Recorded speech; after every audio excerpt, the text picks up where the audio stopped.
Okay, sir. So thank you so much for taking this interview with the Black Singing podcast. I'm honored. No problem. And it's interesting. I had seen a couple of videos with you teaching. Oh yeah. Yes. And I was curious to know how you got started. What led you to start teaching in Korea? I don't know if this is the first time you've done this or this is like a recurring thing. And let's first start with who you are Okay. and your educational background. My name is Michael Gabriel Hardeman. Hello, everyone. And I'm originally from Philadelphia, Pennsylvania, Southwest Philly. So not Will Smith Philly, but that's West Philly. So Southwest, like a little bit from the street. Southwest All Philly. right. So yeah, born and raised there. My mother, Annette Hardeman. I come from a musical family. My parents are singers and songwriters, so they wrote songs for like Teddy Pendergrass. As you see it behind me, it's Teddy Pendergrass and Stephanie Mills. So I came from a musical family. So I went to a musical school, elementary school, and then I went to the Creative Performing Arts High School.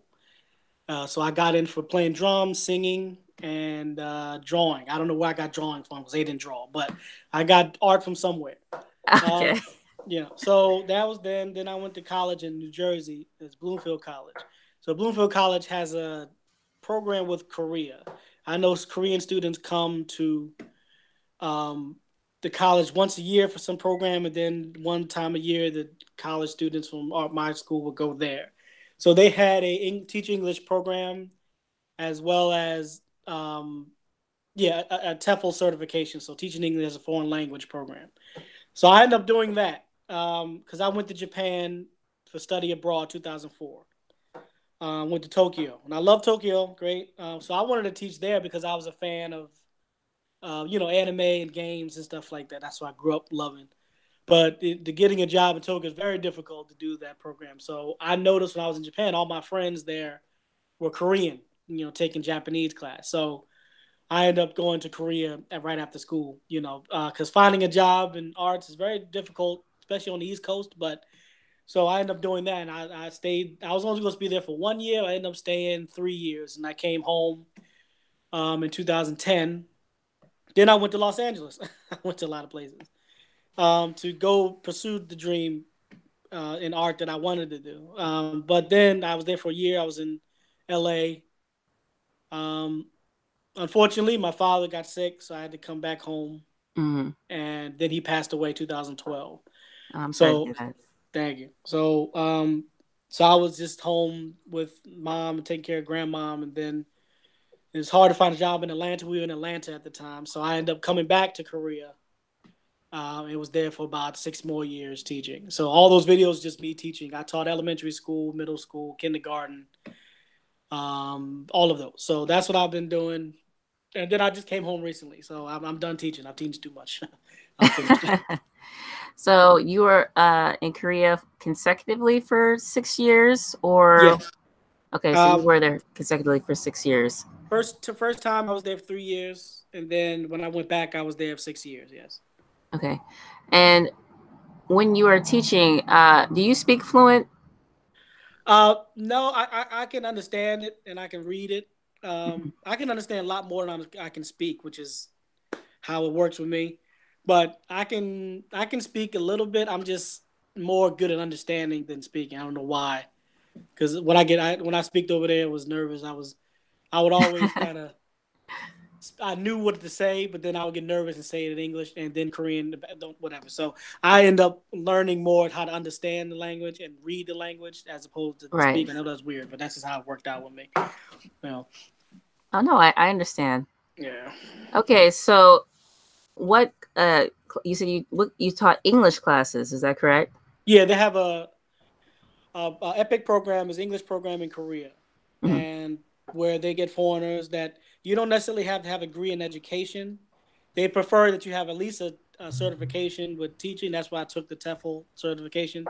But then they have different programs. So you do the Epic, which is mostly public school, so either middle school, high school, elementary school, or you can go after school programs, they have an English teacher, or Hagwons, which is very popular, which is kind of like after school learning academies. That's where a Right. lot of have teachers, so because they want to learn English over there very badly. So they hire a lot of people from America.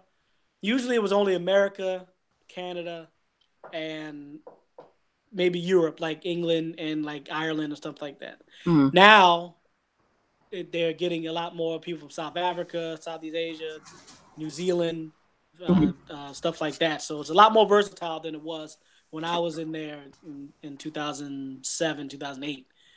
I was the only black person there in one point. So even amongst the foreign teachers, I was the only black person there. So they're starting to be more versatile now.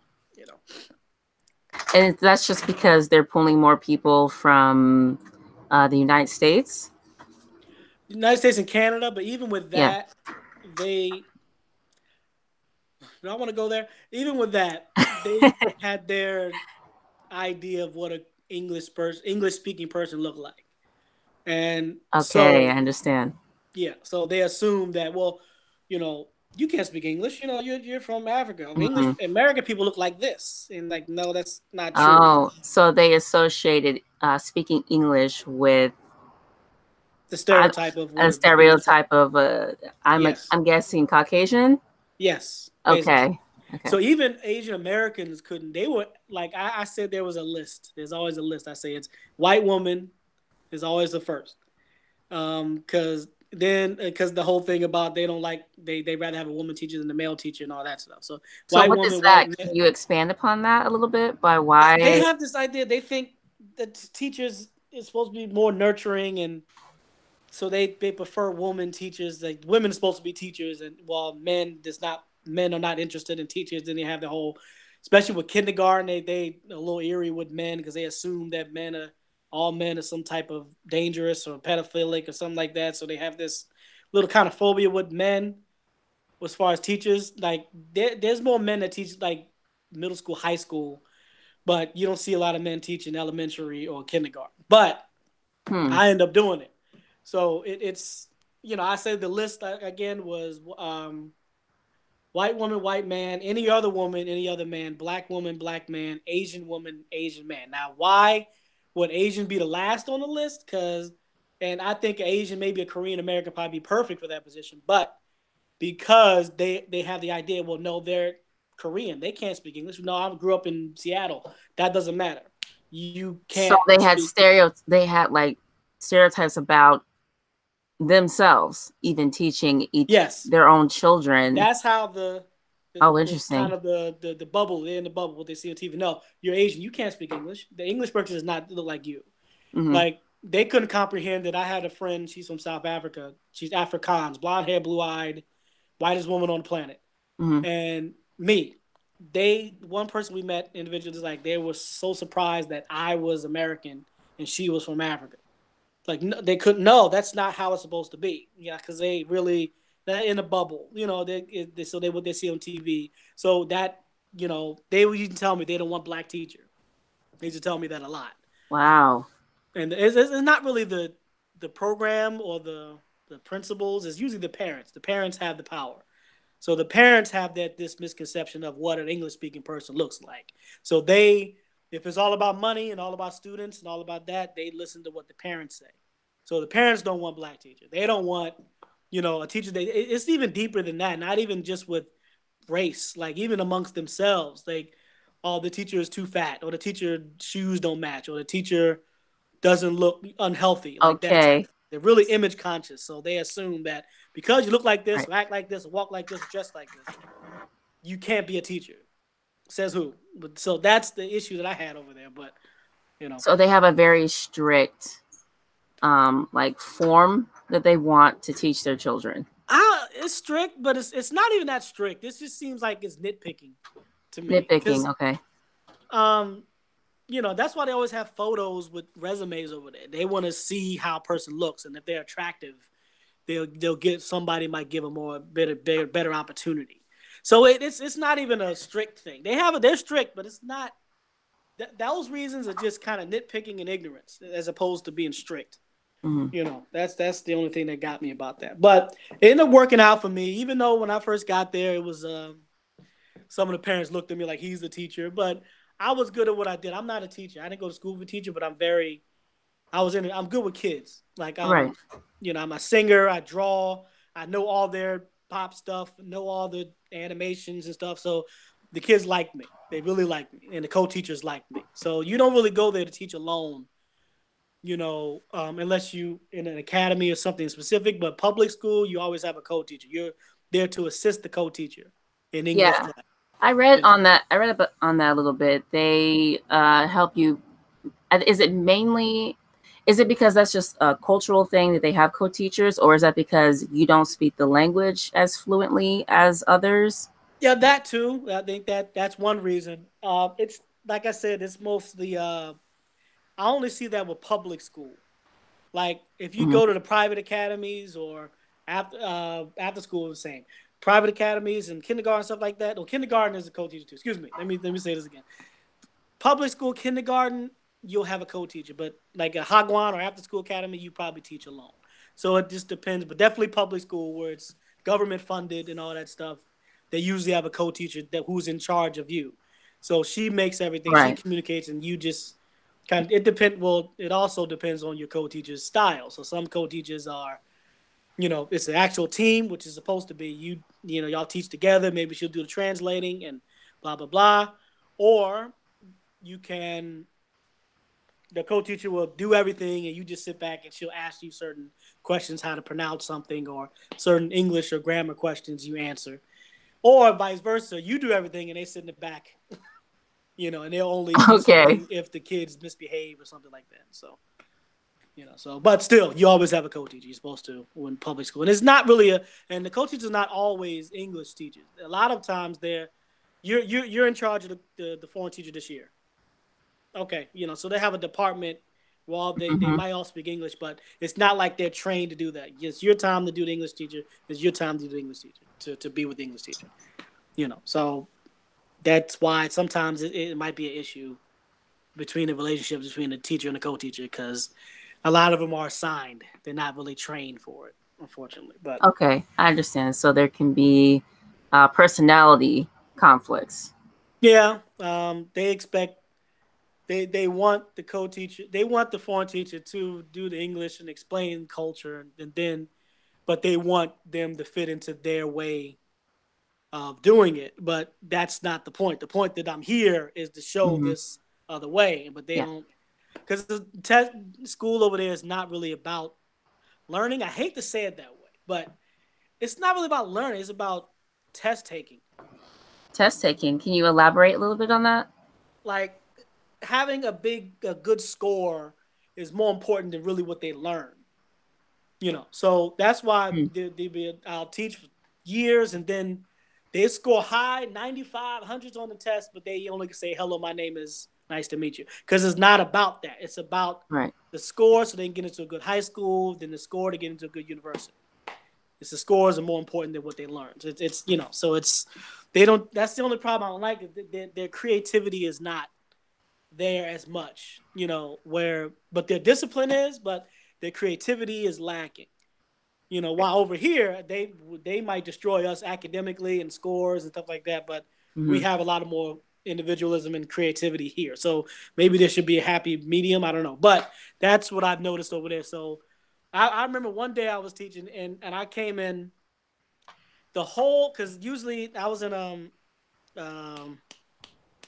usually every class is on every floor. The whole floor was crying. It was 8 classes of everybody crying. Crying? Every student, it looked like, I don't know if you know. What do you mean crying? It looked like a funeral, if you see the footage of a North Korean leader crying, everybody's like dramatic crying. It looked like that. Every classroom, every student was like boo-hooing. It was like a huddle groups, and they're just consoling each other. And I'm like, what is going on? And the teacher was like, yeah, that they just got their test results and they weren't perfect. And I'm like, they crying like if it's not perfect, they're about to get their arms chopped off. And I try to give them candy, try to console, and they would not, listen to me. And I'm thinking, gee, like, because it's all about the big pressure. And I know it's a small country and it's a lot of competition. I get it. So that test number is so important. It's Mm-hmm. like, if you don't get good in tests, like, if you don't be a doctor, lawyer, engineer, your life is over. It seems like, and there's so many other things you can do. But their main thing is, this is the only jobs that we consider successful, that you can live a affluent life being. Mm-hmm. Even though you don't want to be one, even though not everybody wants to be a doctor, lawyer, engineer, but that's what you strive for. So, oh, they figured they messed up the test. So my future is automatically bad, which I don't agree, but that's their mindset. So that's why they were crying like that. So it was kind of, I felt bad for those kids. I really did. There's some good kids over there. It's just like, geez. Yeah, because the structure is very strict. Yeah. There's not a lot of flexibility. So when you say creativity, I'm curious about the curriculum. Do you have any input when it comes to creating curriculum? I know here you have a Mm-hmm. committee, Mm-hmm. and you send the committee. You can like propose new courses Mm-hmm. that can be. You go through a committee, and they say, yes, this is fine. This is 3 units. This is 1 unit, and these are the things that you need so that it can be a class that makes sense. Mm-hmm. What is the structure for creating courses or altering courses there? That's the issue. There's none. Like, Okay. we follow a book. Period. This is the book for the year. Bam. We Mm, follow the lessons on this. Now, I have the option of taking that theme and maybe expanding on it, but you okay. kind of have to follow that thing. The only freedom you have with that is if you if you do the Hagwons, if you do the private academies, you can kind of make your own thing, and you don't really have to have approval, which is interesting. But when it comes to public school and actually, public education, you follow their curriculum, and if you want, if you're able to, depends on the school or the co-teacher, you can expand on that. So if it's a lesson about countries, I can make my own activities about countries and make my own things to actually teach about more countries than they know.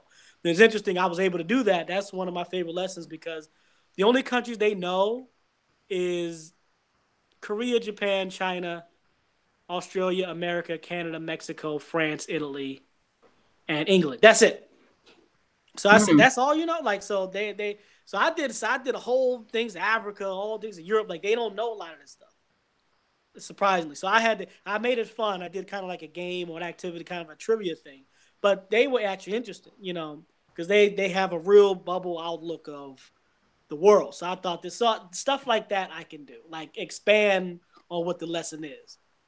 okay. So they think Africa's a country. They think, they don't know this is South America. They don't know that. They just know Brazil because they love soccer. That's it. So they So don't. So they don't really teach the browner areas. Is that kind of the it's idea? no, it's first of all, they teach Korean pride, and that's number one. Yeah. Like, Yeah. yeah, that's. Yeah. But it's not they don't teach about it. They just don't. They don't even teach the European countries. They only know the. It seemed like they just know, like, kind of history from their point of view. They Okay. know. So it's a centralized thing, like most places. Yeah, Like even in America, we know more about our us. history Yeah, same. than anybody else's history. Yes. So they So, know a lot about Japan because of the history mhm, between Korea and Japan, and Japan invading Korea and having them controlled a long time. So they have a big, right. stuff like that. But if you teach them about, Zimbabwe, or teach them about, Poland, they might, say they don't really know like that. So, Hmm. and it's fine. You can say the same thing about America too. Usually people grow up and learn when they get older.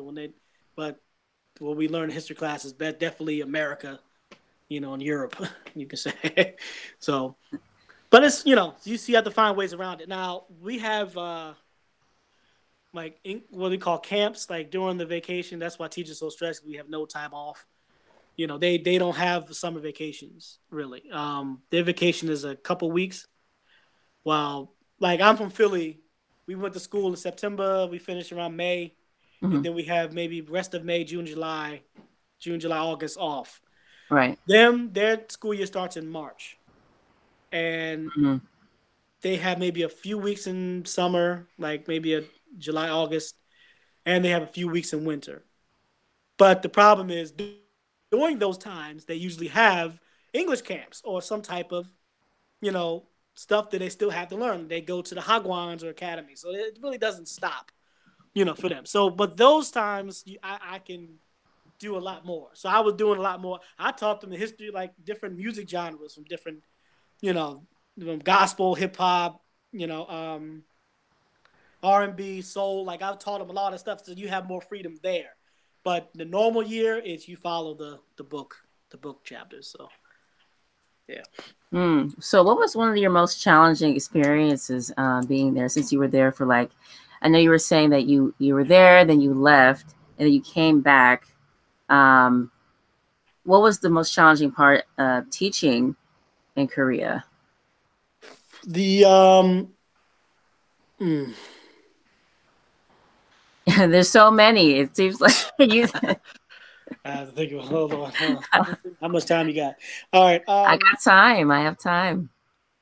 I was not. The challenge was the kind of the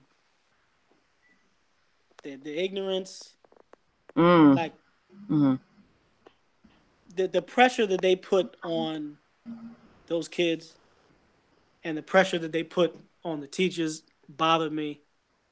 And it was over there. It was so kind of tense. Meaning like that you don't want to get in trouble. You know what I mean? So they'll make sure. So stuff like that. I mean, with me, it's not nothing general. I can tell you specific things, like certain things that I might have to deal with. I do have to work hard. Me being a black guy, I had to work a little harder. A lot of white guys got the benefit of the doubt over there. So it was that. I always had to impress. Everything is monitored. Everything is kind of, you have to have an open class. You have to have they videotape your class, something, because you have a teacher score. And depending what your score is by the end of the thing, depending on whether they keep you, it's that, but those scores kind of not based off of fair things, So, and we don't know, we don't judge them. So if I was in a situation where I hadn't really had no power. I'm the foreigner. So my opinion doesn't really matter. So it's all about what the Korean teacher says about me. I can't defend it. I can't come at her. Nothing like that. It's all about her opinion. And if she already has a bias, there's nothing I can do. So you're saying the instructor that you're partnered with? Yes. So because the principals they don't care, So it's all about your supervising teachers. It's their opinion about you. And if a lot of them is not a fair judgment. Or okay, example, like there was one school I was teaching at. I'm sorry, I'm good with computers. I'm sorry. Okay? I'm good at that. So after the lesson, could you prepare something? We're doing this subject. Could you prepare an activity? Because I was basically, if you want to be real, the foreigners are basically the game and activity teachers. They make a game or an activity based off of the subject that we're doing that week. So that's why some of the kids call me game teacher, which is a shame because, I'm here more than that, but you feel like the kids. So that's why you walk in and say, teacher game. They even say, hello. They say, teacher, what game are we playing? So that was a little annoying, but, you got to get used to that. So I would prepare the game. I'm an artist. I know that I prepared my stuff. I did my work. So I said, I didn't have work. Do you anything you know me? No, it's okay. Just relax. You know what I'm saying? So we have desk warming. So I usually teach English. I usually teach from maybe 9 to 12. And then you have to stay there after lunch. You have to stay there till 4:30. So you just desk warming. That's where you get your work done, if you want to say. So I'll do it. I'll get my work done. And sorry, it only takes me 30 minutes, but it's done because I work fast, especially with computers. Sorry. So I'll say, anything else you want me to do? Like, no, it's okay. So I'll draw.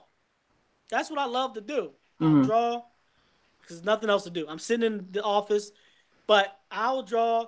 She was pregnant, so she was pumping milk. The other lady was practicing ukulele. The other person was doing salsa for some reason. All right, so it's fine. Like, you said for some reason. Yeah, like, all right, I'm not hating on y'all. You know what I mean? That's right. So, but at the end of the year, when my teacher score came up, she would complain that he would be drawing. I said, wait a minute. Like, I did all my work, and I asked you several times, I've finished. Anything else you need Yeah. me to do? You told, like, little stuff like that. Like, because they instead of telling you something, they will not say something, and then turned out it was a problem. Now, that used to bother me, because how am I supposed to improve something if you don't let me know? I'm not Professor Charles Xavier. I can't read your mind. Right. So a lot of little stuff, like little nitpicks like that, and it's fine. I just stuff I found a little like unfair, or that's what they do to each other. They don't like conflict. They don't like direct confrontations. They don't. So they rather talk behind your back or not say anything than direct. Then the problem never goes away. That's why I used to have trouble. But then coming to kids, I have to be some of the kids behavior is a little mess, especially the boys. A lot, but I understand. I'm trying to be understandable. A lot of them didn't have their dads, not necessarily not in a home, but the dads worked all the time. Right. So they didn't have that, or their parents made them study so much that that's the only release that they got. So and then they'll find what I call their release. So the girls, it might be K-pop, the boys, it might be Pokemon or soccer or whatever. So I understood. I was trying to be understandable, but I had some knuckleheads. Some kid called me a nigga a couple times. Oh, wow. Yeah, it's like, hey, teacher, nigga. I was like, first of all, come here. You know what I'm saying? Who are you talking to? So, but they think it's cool. And I used to get harassed. Like walking down the street, you get people that try to talk to you. Hey, yo, man, what's up, man? Hey, using lingo from the 80s, like, hey, yo, home slice and home skillet. Like, who says home? All right. You say home. Well, I think that's interesting that you say that, because that still happens here when you're just walking around as a Black person and you meet people and they think, I have to speak in this particular matter. Yes. For you to understand me. I caught a couple people. Yes. They try to mock you when your back is turned and stuff like that. It's like, luckily I'm nice, because if you did that to some GI over there, he would have cold cocked you in the face. So luckily I'm a nice guy, but don't you don't have to throw up these symbols that I don't. First of all, yeah, I'm from Philly, I'm not, but I know not to do some of this stuff. So stop, chill. Like, make sure you want to go to America.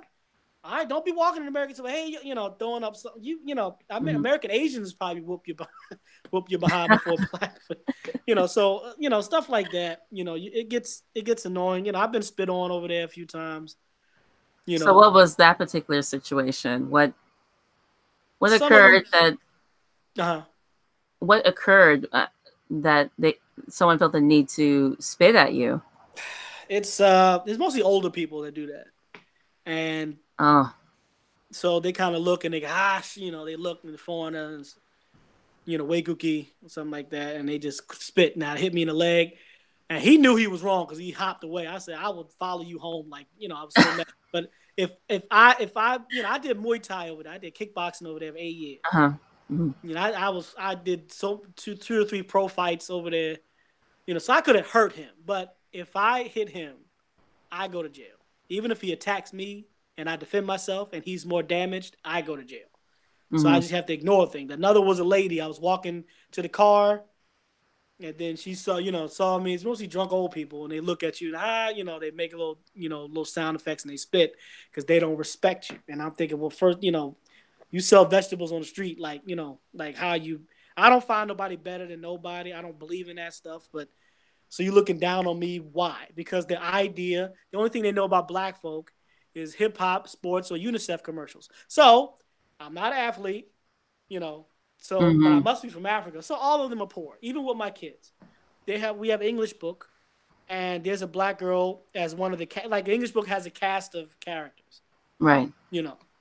And one of them was a Black girl, and they always laugh when the Black girl comes on. And I used to, after the months of that, I was like, what is so funny? I want to ask them. They think she's poor or she's bad. Why? Because she's Black? Yeah, and they think Black people are poor.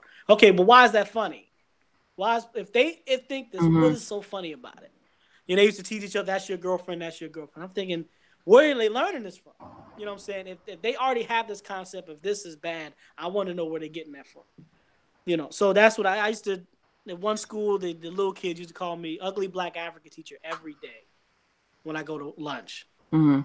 Every day. And thank God for an iPod, as they say. That rhymes. Thank God for my iPod. So my iPod, right. because it was, I just ignored it. But it got annoying because they would run and laugh, run away, take pictures of you and run away. Mm-hmm. And I told my coaches, like, they need to stop. Or I'm going to, I don't want to. I've dealt with this for 6 months. 6 months. They need to stop. I'm still a teacher, period. They don't call you now. I know they teach the teacher. They don't call you names. You tell them to stop. So my co-teacher actually had a good idea. I introduced it. I don't teach those kids.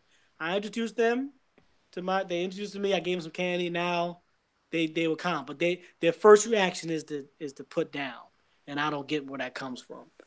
They do that in the city I was in, they had a lot of mixed Korean and Chinese kids. Mm-hmm. Or mixed Korean and Vietnamese. And they knew it. They knew they were mixed and they would say, get out of my country. So this whole pride thing is in them from not birth, but in them from when they're young age to be proud of who you are and look down on people. If you be proud of who you are is one thing, but seeing yourself as better than people, I never will understand that. I could be proud of being black, but I don't think because I'm black I'm better than somebody. I never got that, the whole thing. That's the first thing you think. Obviously, you're not that proud if you have to put somebody else down. So I was happy to be alive at their first, because never them seeing a black person before. I was not at their first time meeting a black person. So I'm happy that I was their first, example of a black person. I'm happy about that. Some of them, teacher, can you beatbox? And yes, I can, but I won't, because I don't want to confirm that. Teacher, beat the boxer. Like, no, I'm not beatboxing. Now I can beatbox, but I'm not. So I had to kind of teach them about. So a lot of them are happy they knew me, and I hope that they knew me, that they'll, as they grow up, they realize not all black people are what we see on TV or Hollywood movies. A couple of them called me dad a couple times, so because a lot of them didn't have their fathers. A lot of them, their mother and father drop them off, at their grandparents' house and leave. That's mostly country schools, like the real rural schools. But so I'm glad I was able to be, I'm not saying I'm the best man in the world, but I was happy that I was able to at least be a role model to them. And being a black person, I was happy that, because I want that whole idea to kind of shatter, because it's a shame, but Do you feel like that can be overwhelming as a black person? You're walking in spaces and you feel like you have to represent the whole spectrum of black people. Yeah, I hate that stuff. Yeah. I know, Jesus. And I like, but for your situation, I mean, it's like 1,000 times more, because there's not a whole lot of black people that are teaching with you. No. I don't want to assume, but it also sounds like there's not a lot of black people that live there either. Out of the foreigners, like my first city, it was me and 2 other girls, and they were from Texas, black girls. That was it in the whole town. And then, like I said, 2012, there was a lot more. But regardless, you still stick out like a sore thumb. So, they'll point at you like, and if I'm talking about somebody over there, I'm gonna be like, oh, look at that person. They go, oh, look, like a big point, foreigner. Look at him. Look at his day. That's why I was a fan of yours. That's how I found you in Korea on YouTube doing exercise, because I love weight training. Yes, that is so funny. I was trying to remember how we connected.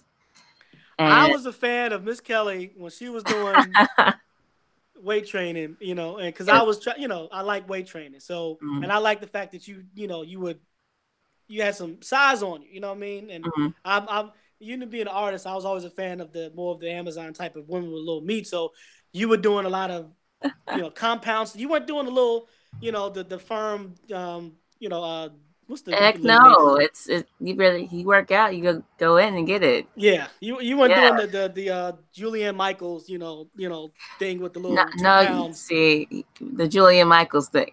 No, I was like, she's lifting. She's doing some deadlifts, some compounds, some deadlifts, and some squats. Absolutely. You did 8 sets of squats before your squats. I said, wait a minute, like this is a little much for me. Like, so warm-up sets was killing me. So I was like, I like that. So I ended up finding you on Instagram that's how, the rest is history from that. So that's how I met you.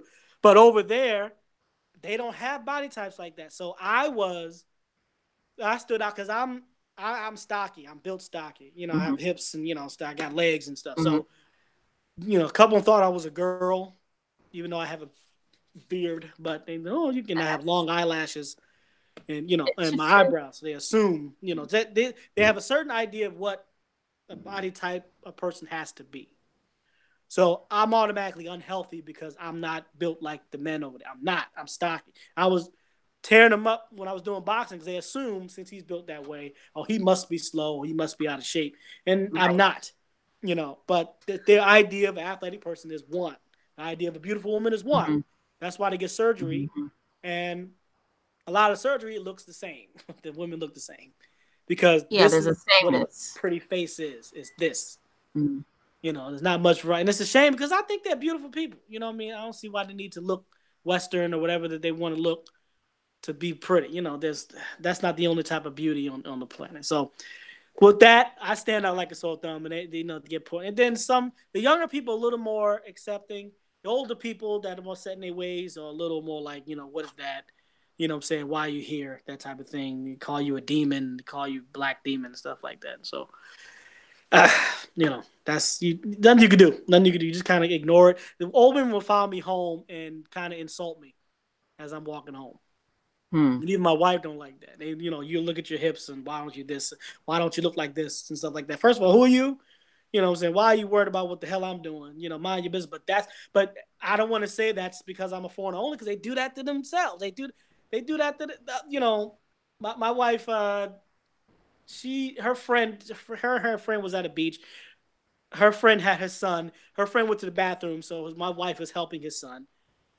So the son was kind of sleeping on my wife's lap while her mother went to the bathroom. Right. A group of grandmas came up and was like, "You're a bad mother. Why is he here? Why don't you take him home?" Like they just mollywopped her and was just talking trash about her as a mother.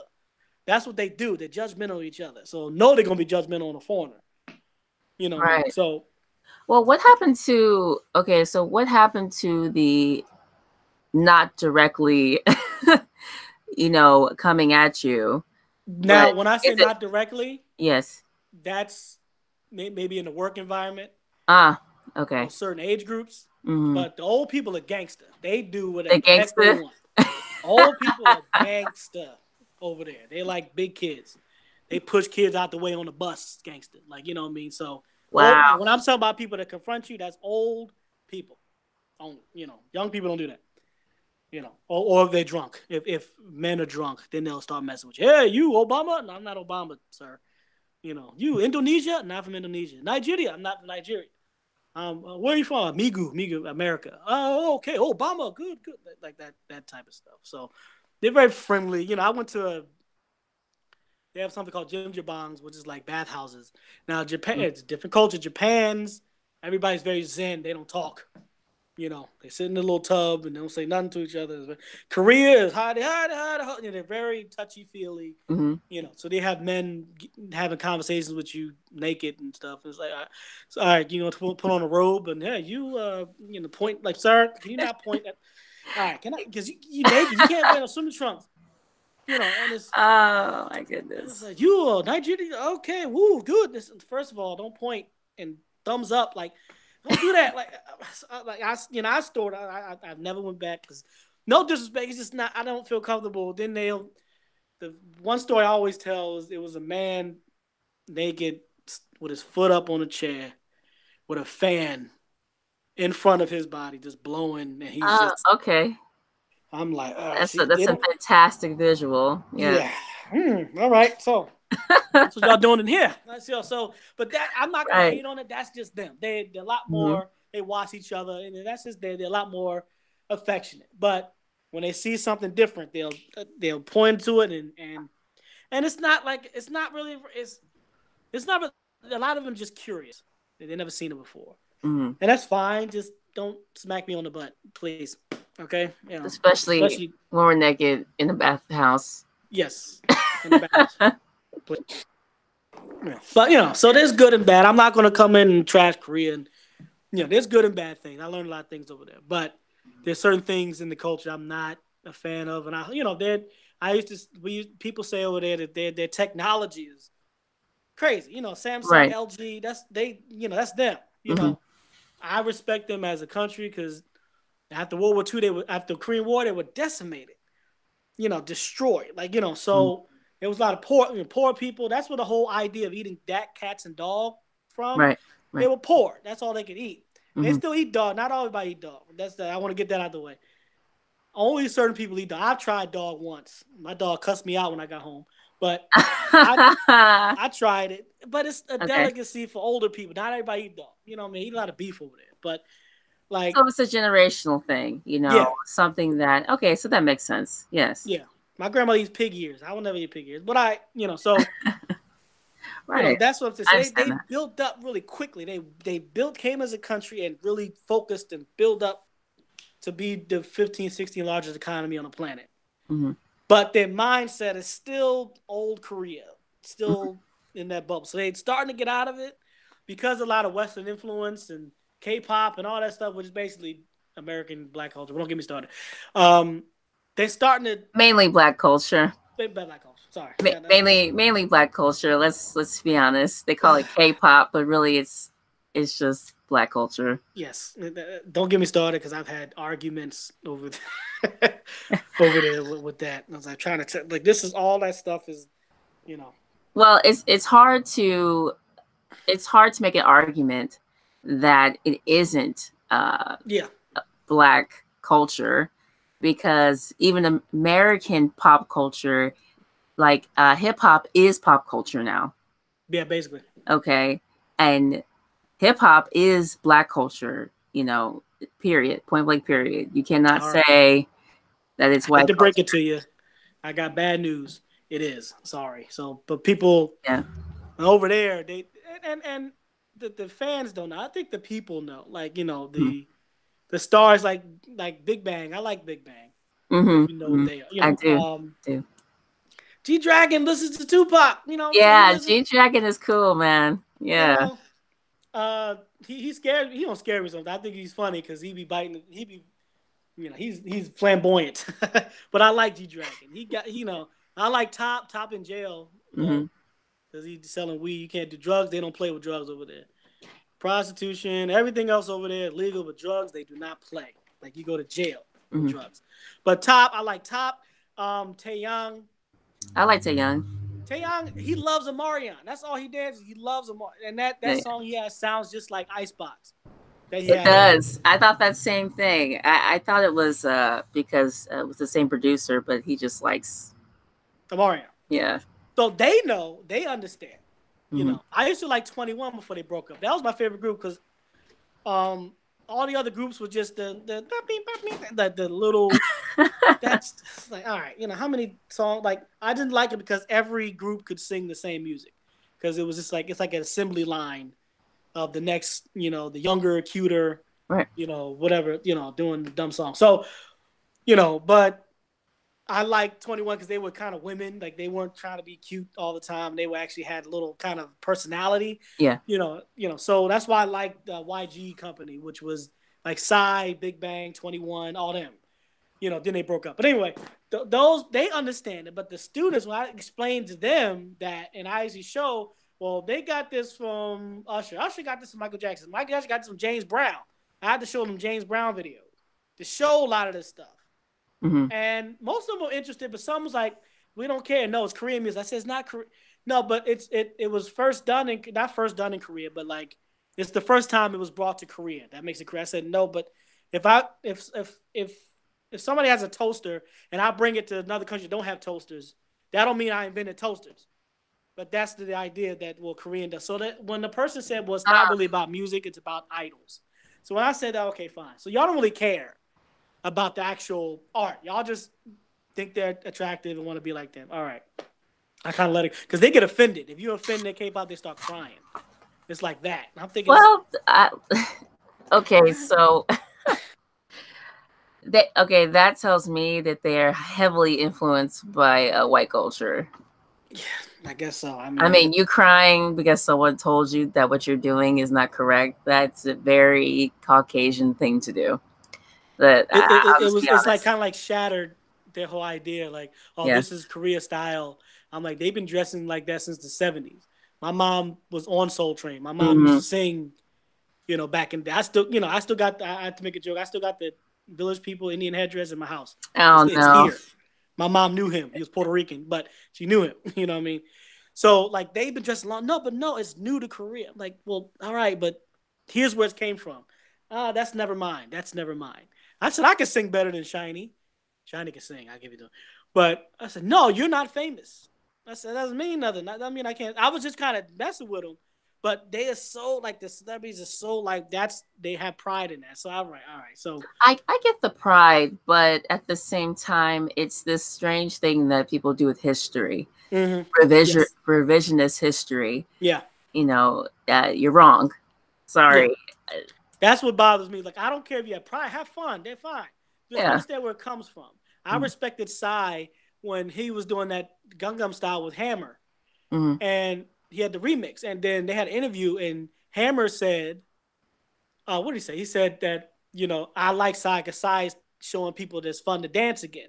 He said first it was James Brown, first it was Michael, then it was Michael Jackson, then it was Hammer, now Psy. Psy looked at MC Hammer like, you can't put me in a category with Michael Jackson and James Brown. And I respected him, no, because he understood, he respected it. He knew, like, no, even though Hammer was probably being nice, but he knew that I'm not even in their ballpark to even say that. Right. So I respect him a little more because he understood the history behind it. He understood that, no, a lot of the stuff I do is because of them. So I'm not going to take no credit for that. So I was happy about stuff like that when they understand it. And a lot of the celebrities over there do. They just won't talk about it, but they do. It's, so that's, I'll be nice. I'm really cynical when it came to music and.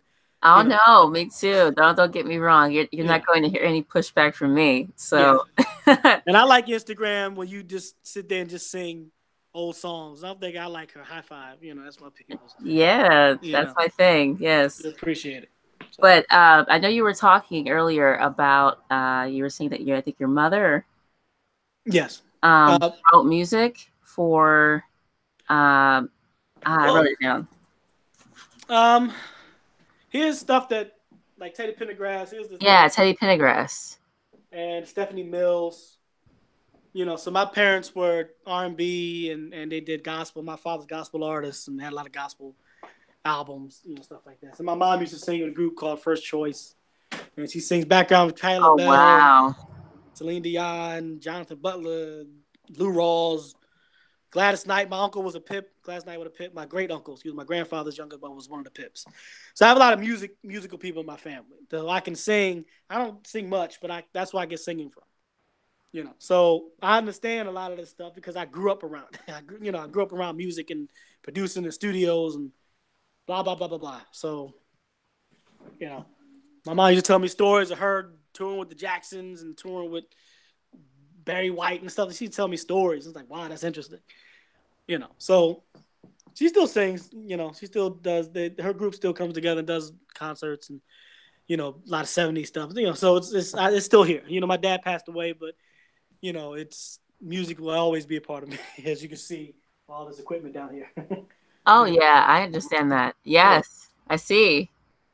So that's what I love doing. Unfortunately. I don't know where the art came from. Like I said, I don't know where, because my parents don't draw, so I don't know where that came from. It's the creative thing. Same category. Okay. Yeah. Absolutely.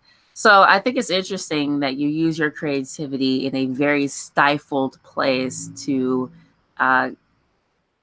pretty much get by. Yeah, like I said, I didn't. Even though I took teaching courses, I was not a teacher, and I would tell them that I'm not a teacher. I never went to school for this. That wasn't my major.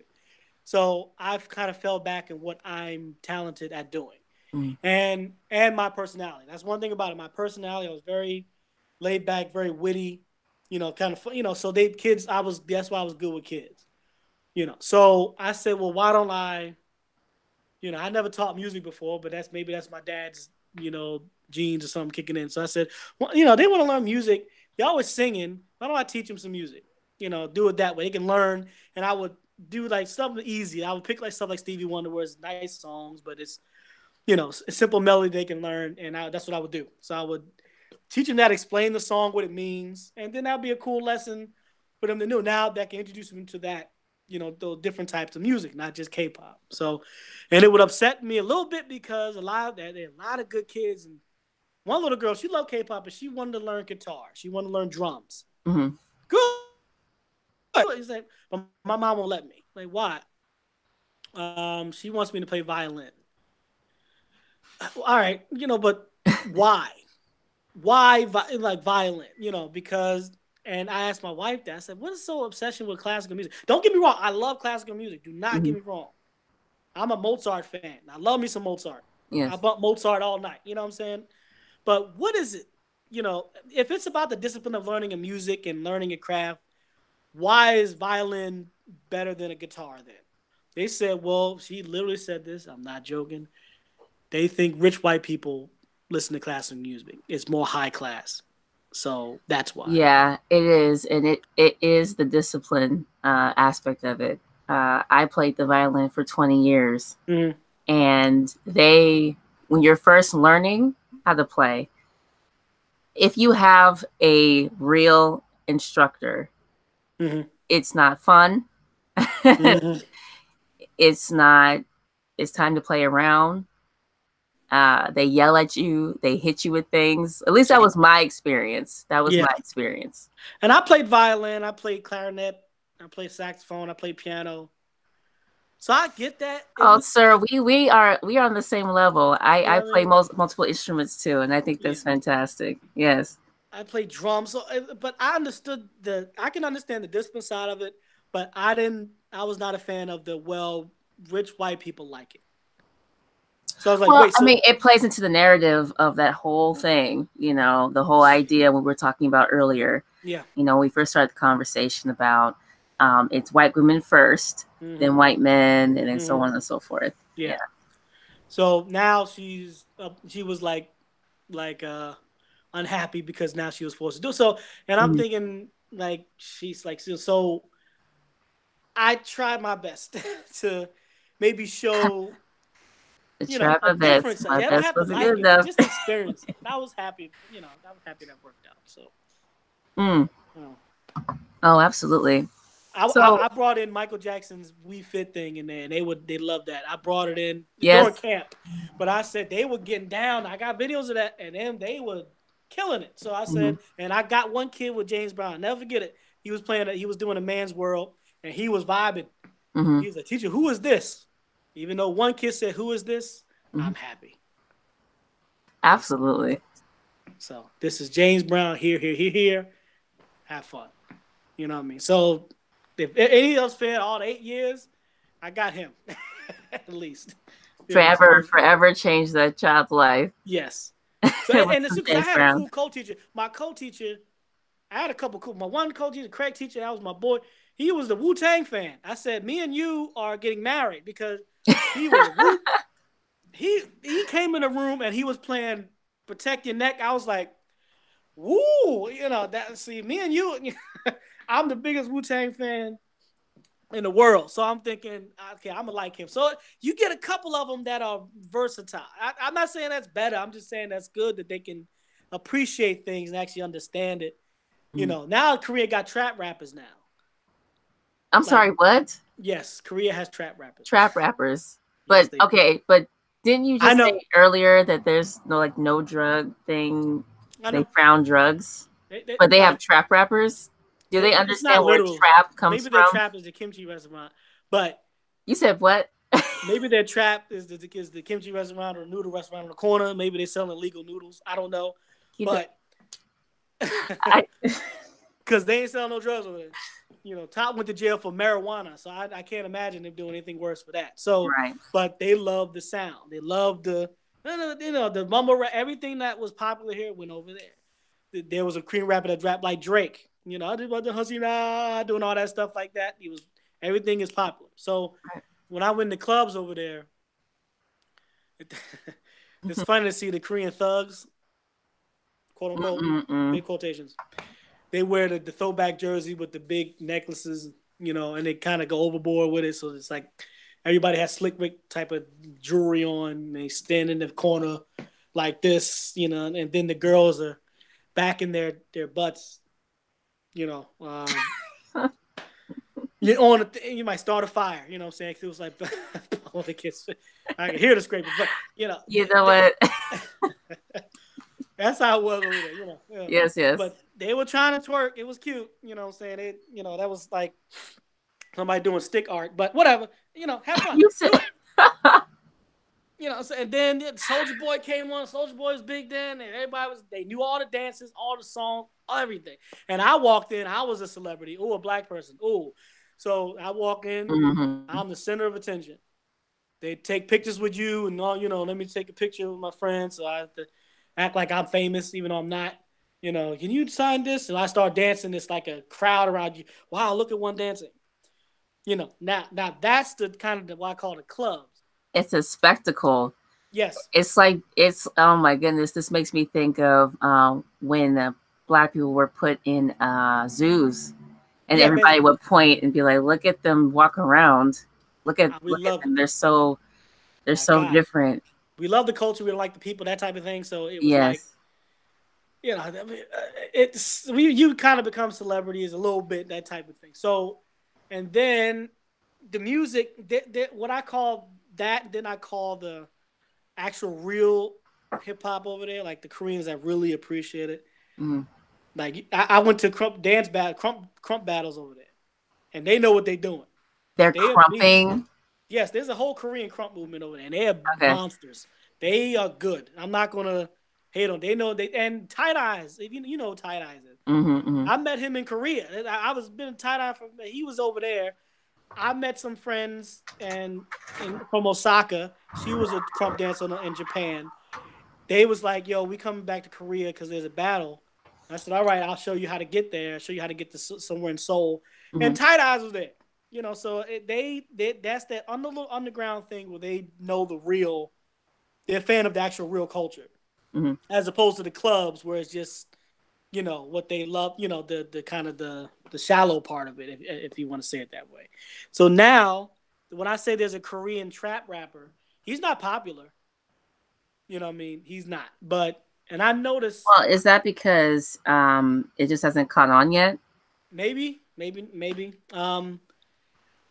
Like I always just say, like, how come I never seen Kpop do a lot of like cameos with different artists? But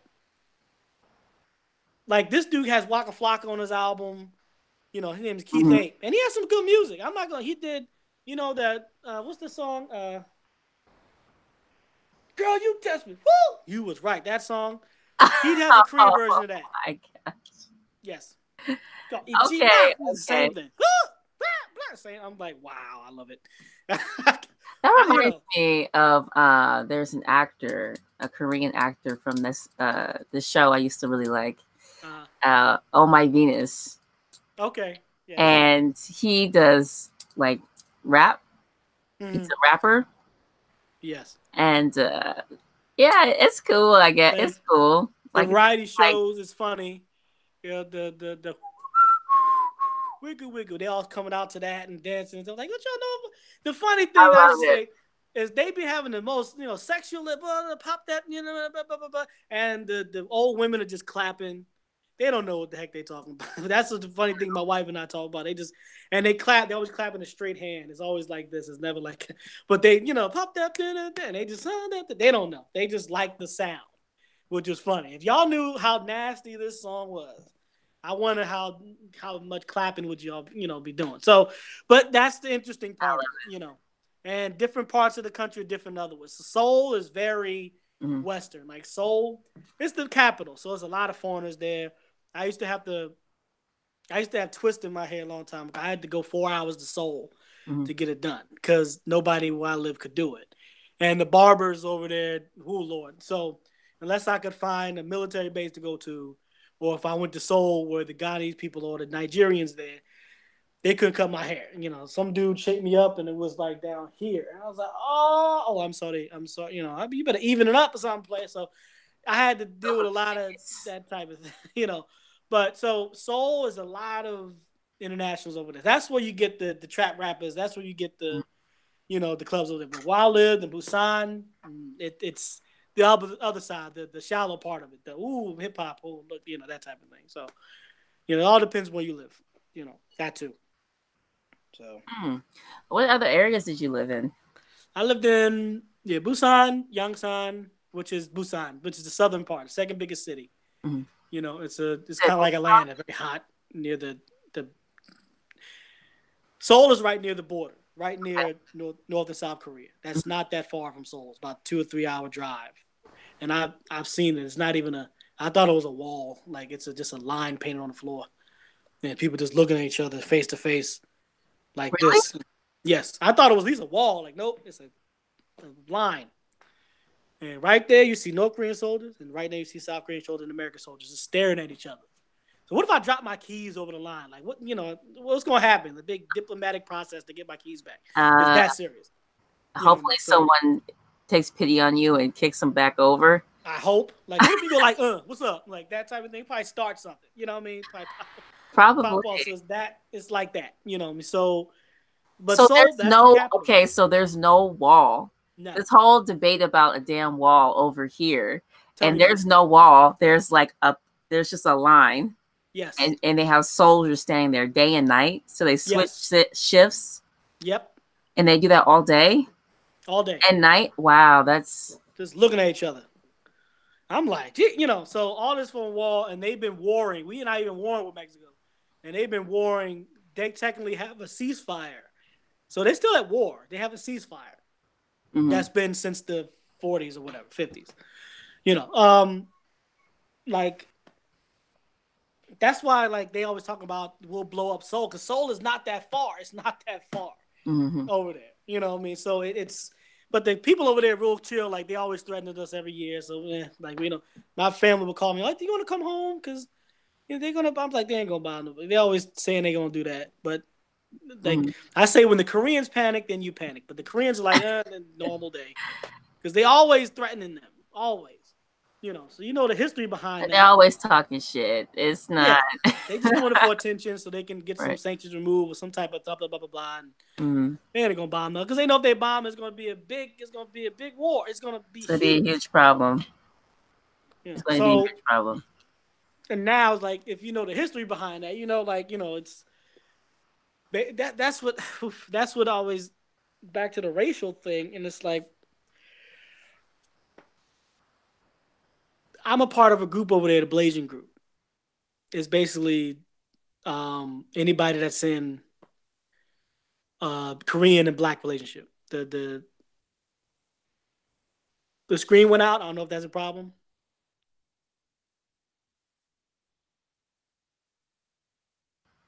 Okay, just pop back on. Okay. Okay, sorry about that. Okay, let's make sure everything's fine. A lot of Black and Asian. So not just American Black. There's Americans. There's a lot of Africans. A lot of people from Nigeria, Kenya. With Korean women. And so we kind of get together and talk because a lot of them have the same stories about being followed and people cuss them out. Why are you with him? Why are you with her?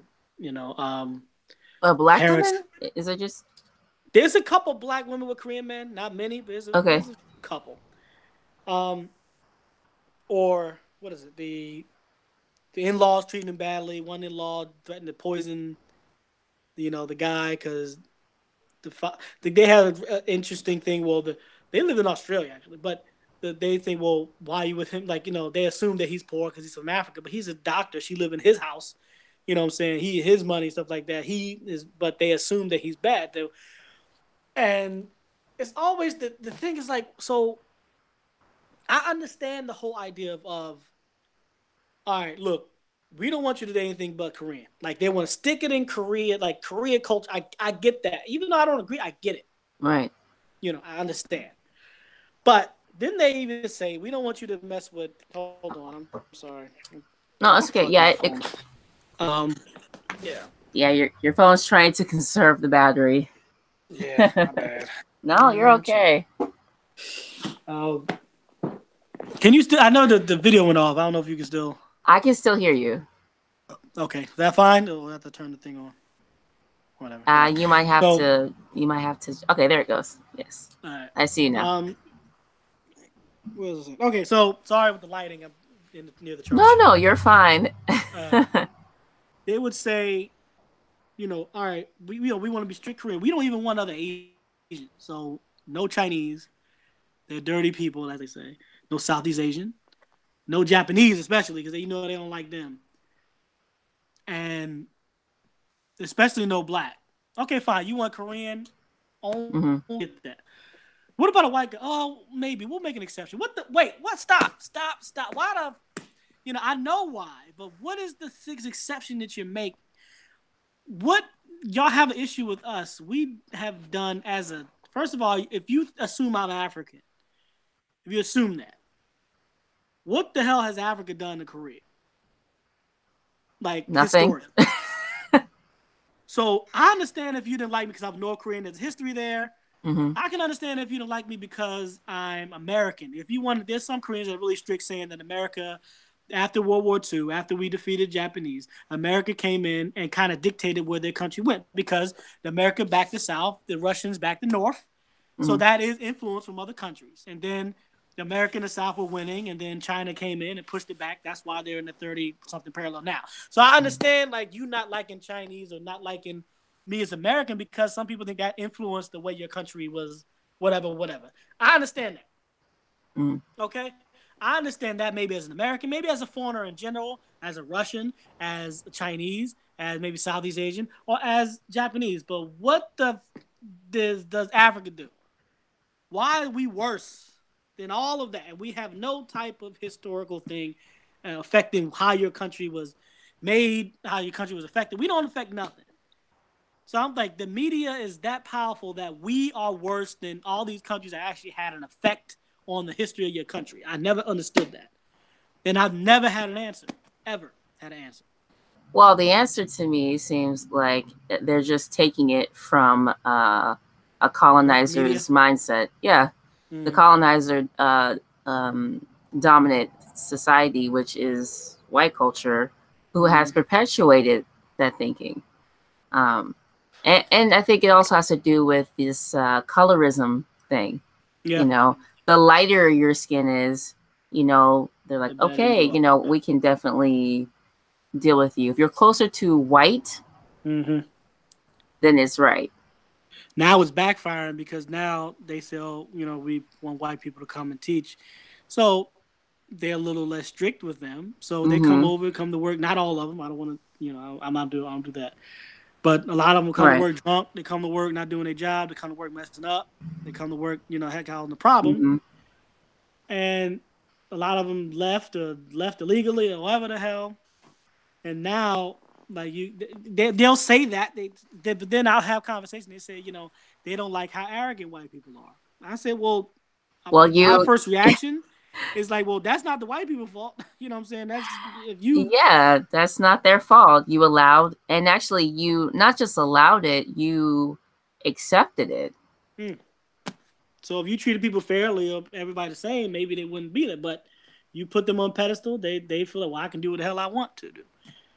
So that's how it worked over there. And that's why they're hiring a lot more versatile people because because I've I was over there. I couldn't get no girl. I'm a shorter guy. You know what I'm saying? I'm a nice guy, but there'd be beautiful. I'm not. I don't have no Asian fever. I want to get that out there. No, you know what I'm saying? I don't have it. I like all women. Women are gorgeous. So, but still, there'd be and I'm not.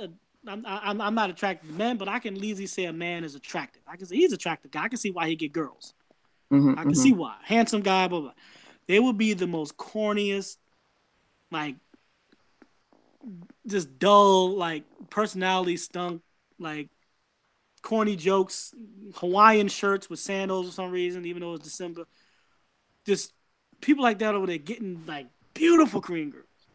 Like, but who mess with I you? love Can't get it. girls where you came from, but they'd be, hey man, it's like ew. Like they would I love sing it. horrible. They would sing horrible songs and karaoke, and they just fiending like.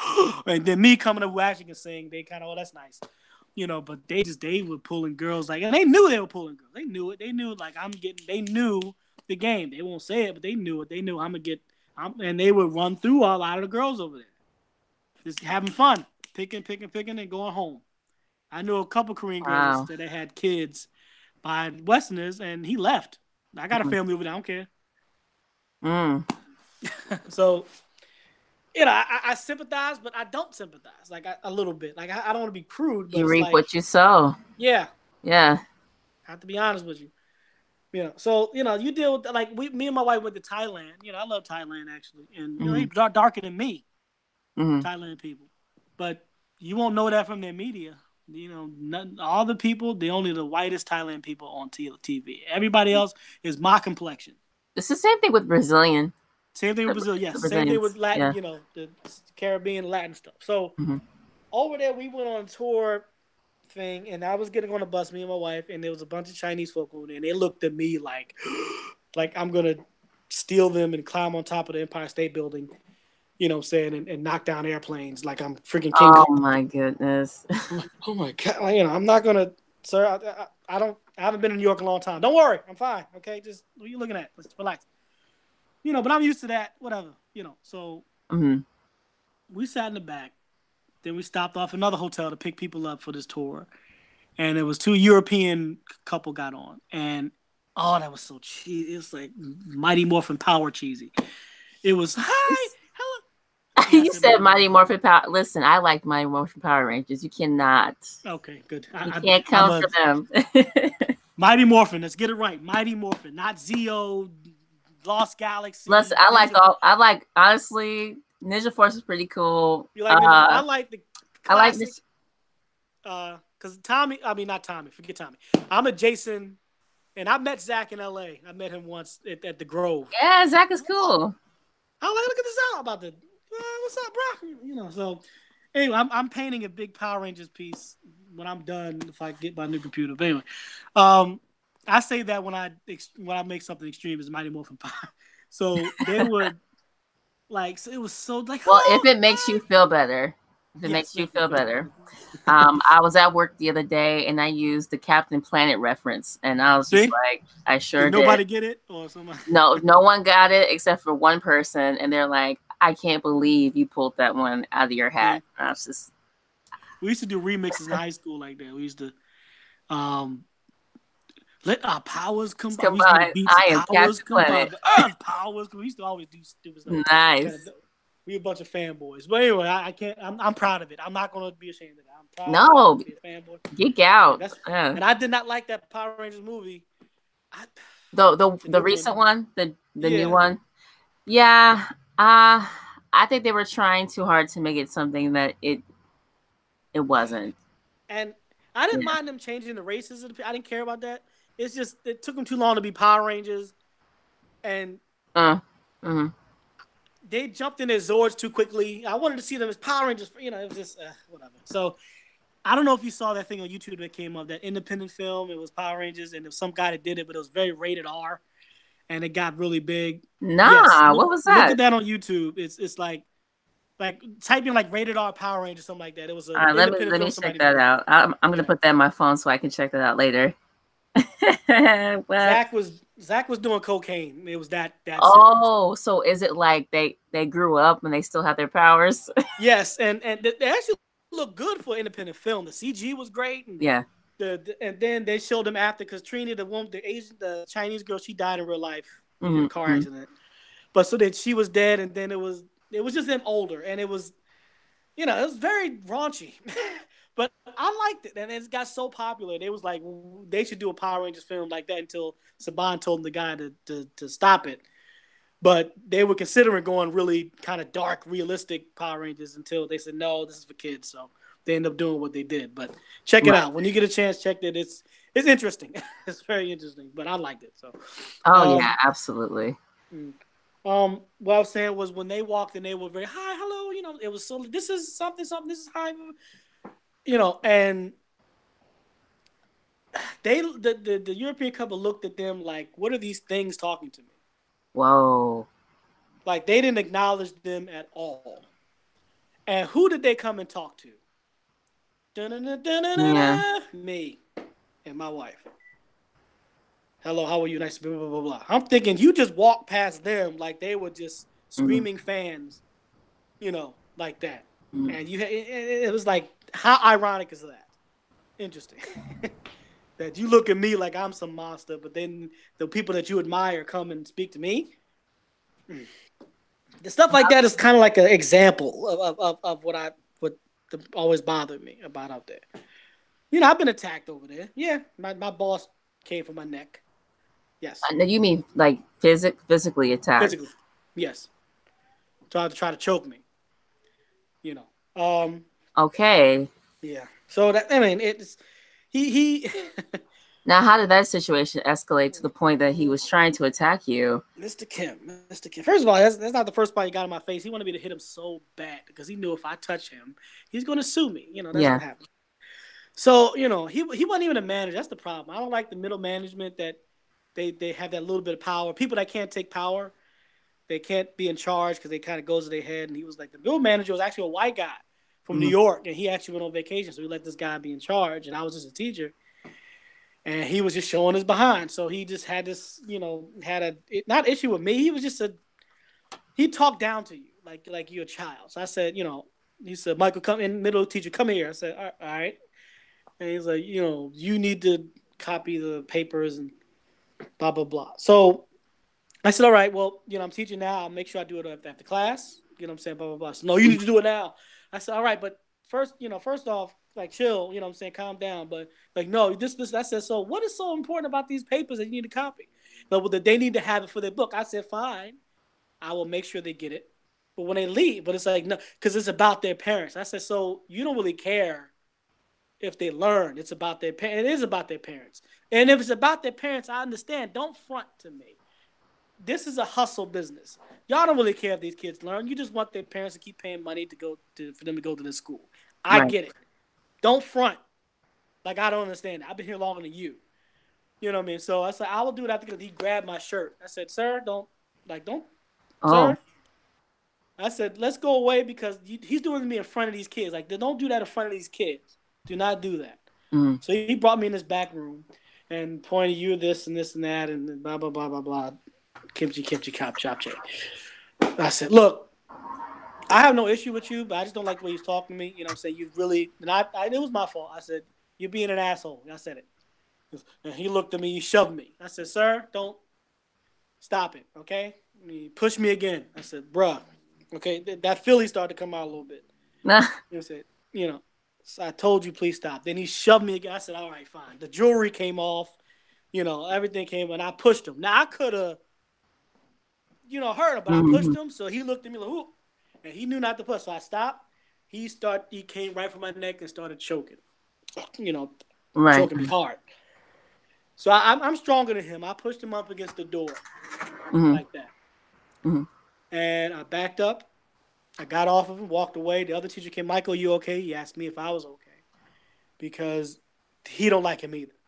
Mm-hmm. What's okay? I walk away. He jumps on my back, try to get me in a headlock. What? He would not stop attacking. I flipped him over my shoulder. Uh-huh. I was on top of him like MMA move. When I got up, didn't touch him, walked away. He jumped on my back again. He would not stop attacking. He would not. Eventually, I ran him against the wall, and I started to knee him, but then that devil popped up, and then Angel popped up, because I knew that, if you had done that, it would have been. So I hesitated when I hit him. So when I hit him, it didn't hit him hard. Mm-hmm. It was like a little nick. But as soon as it touched him, he said, oh, you hit me. I have a boo-boo on my arm. I'm going to call immigration to get you kicked out. That's what he wanted. Yeah, that's what he wanted. But it was on camera. So he got in trouble, not me. Mm-hmm. But I left that early that day. I called my mom. I was so mad. I was like, Mom, I'm about to kill these. Mom, my mom was on Priceline. You know what I'm saying? I said, y'all do not want my family to come to this country. You do not. They will cease to exist.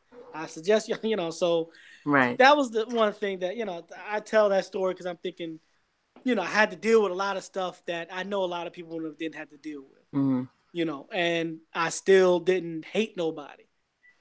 I seen some stuff over there. I grew up over there. Like I said, I went right after college. I went over there.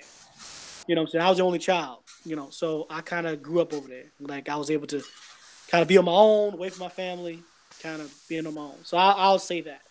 I've seen the domestic violences on the street, and Whew, boy, Mm. that people getting cold cocked, like men cold cocking their women in the middle of the street, like in full force, you know.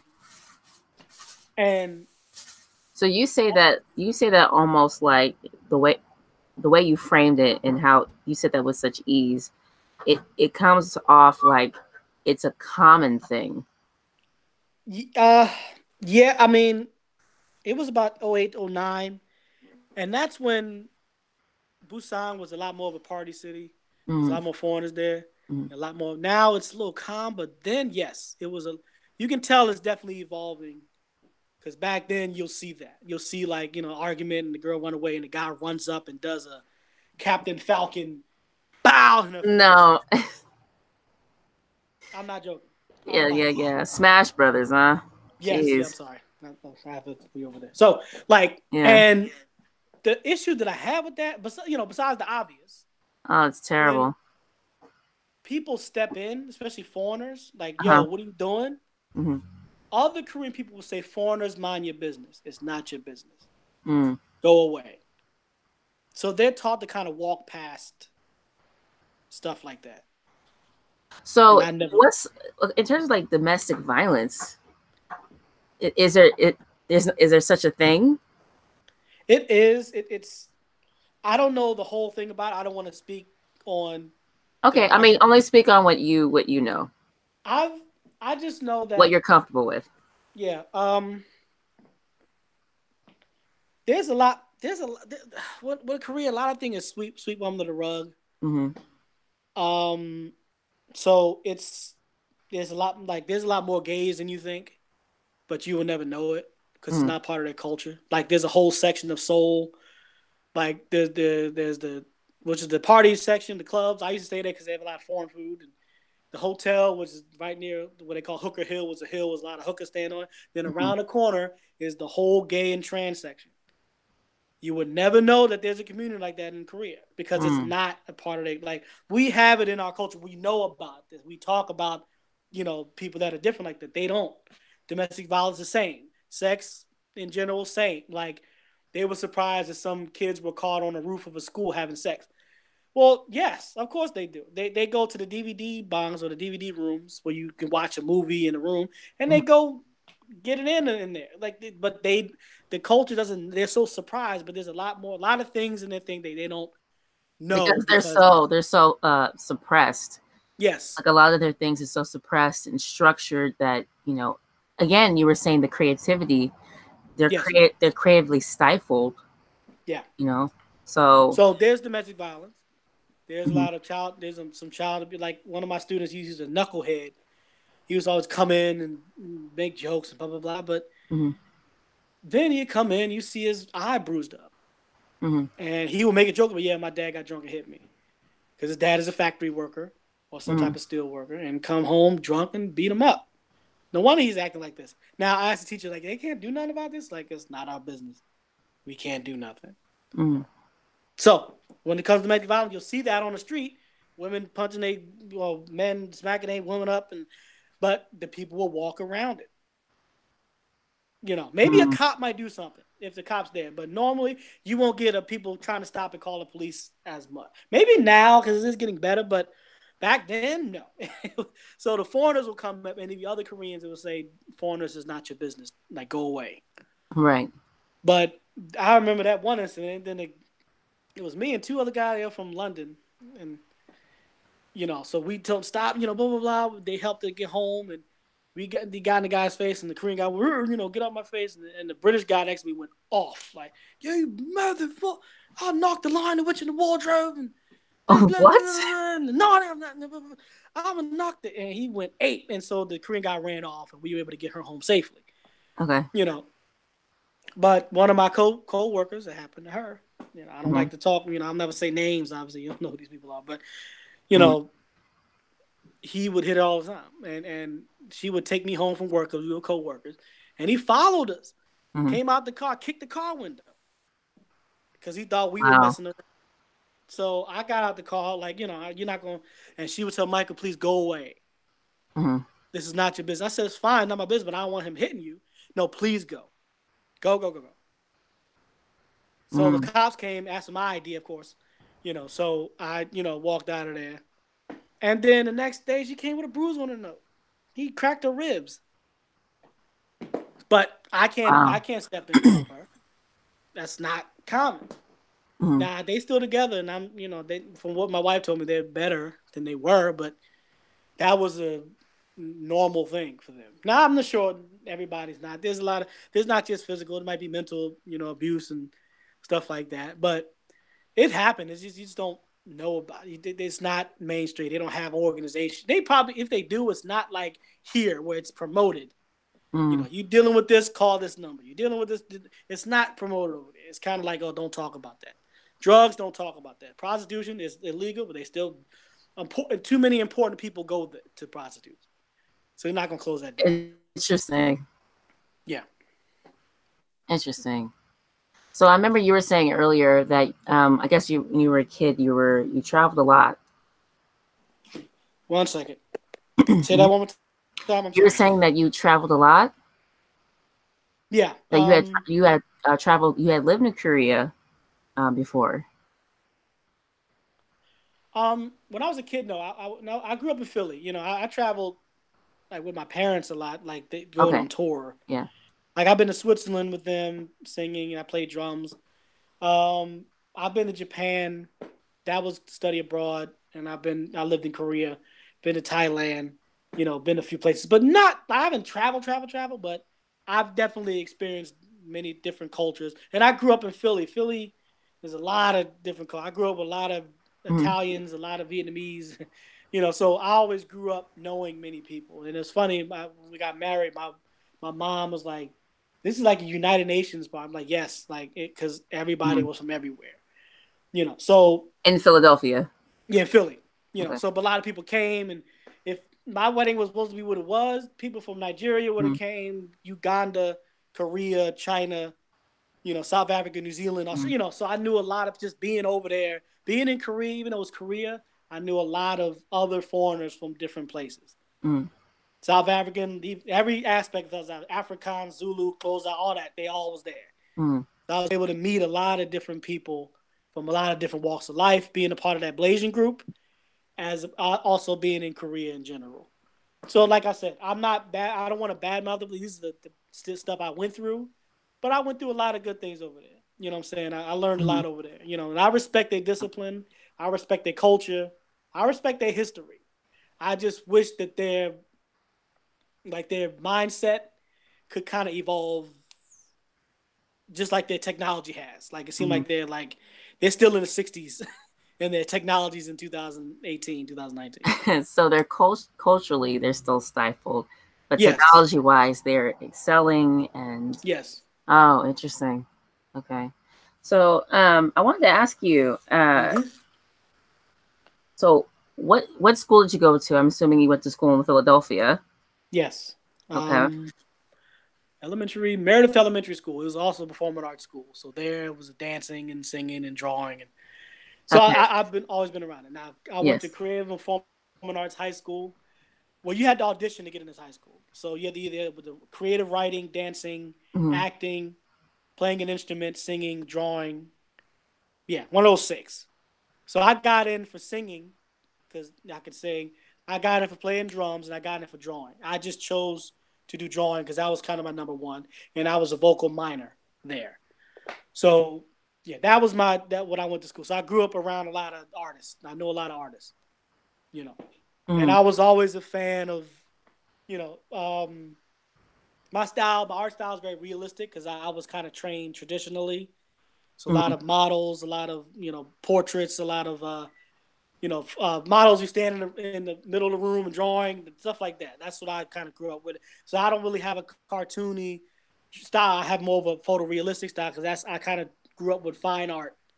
So I kind of adapted that to fantasy, which I'm a fan of. So that's why I draw the way I do. So growing up around all that influence is, why I do what I do now, so. Oh, no, I understand that. Do you feel like you were groomed, huh? Like you were groomed to do this in terms of, I guess so. The arts and things. Yeah, I mean, it's in your blood. It's in my blood. Yeah. Yeah, it's in your blood. When I tell people my uncle was a village person. He was the cop. Like, oh my god, Yeah. it's just Uncle Miles, like, whatever. And That's fantastic. he wasn't a flaming guy walking around. No, that was You know he what? was just a regular. He had a regular guy, with family, kids, wife. Yeah. But that's just Uncle Miles. That's just Uncle Miles. Yeah. That's amazing. So yeah, I was happy. I'm grateful. Yeah. I had a great. And my mom's still here. My mom still sings all the time, and my mom's very talented. So so I was there. I was lucky. Yes, I'll say that. We ain't wealthy and rich, no, but I'm wealthy. The people I know and my experiences. So I mean, I'm you grateful. seem very happy. You seem very like satisfied and pleased. And when I Yeah. saw, if I can say, about your family,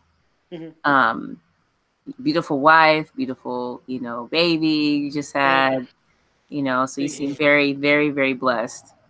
We had to go through a lot, together. Mm-hmm. We had long distance for 3 years. Mm-hmm. I know it must have been hard.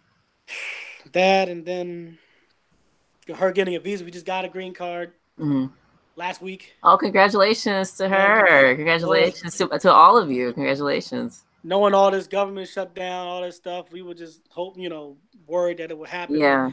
Getting a visa, getting all that stuff was just a trial. Then having a baby and me working, and she's unable to work, and money, and so yeah, I'm still looking for a job. Even though I got back, I've been back a few months, so I know if I'm gonna find a job, it might take a little while. So whatever. I don't even have my computer, so I'm like, I'm very itchy and like a crackhead. Like I want my computer so I can draw. I have so much stuff I want to do. So I'm building one, but I gotta get a job first so I can get the money to build it. Because I'm maybe you should consider coming to California. Teaching. I lived in LA. I was in Noman School of Visual Effects. Were you? Okay. In Cahuenga, I think that's how you say that name. Yes, it is.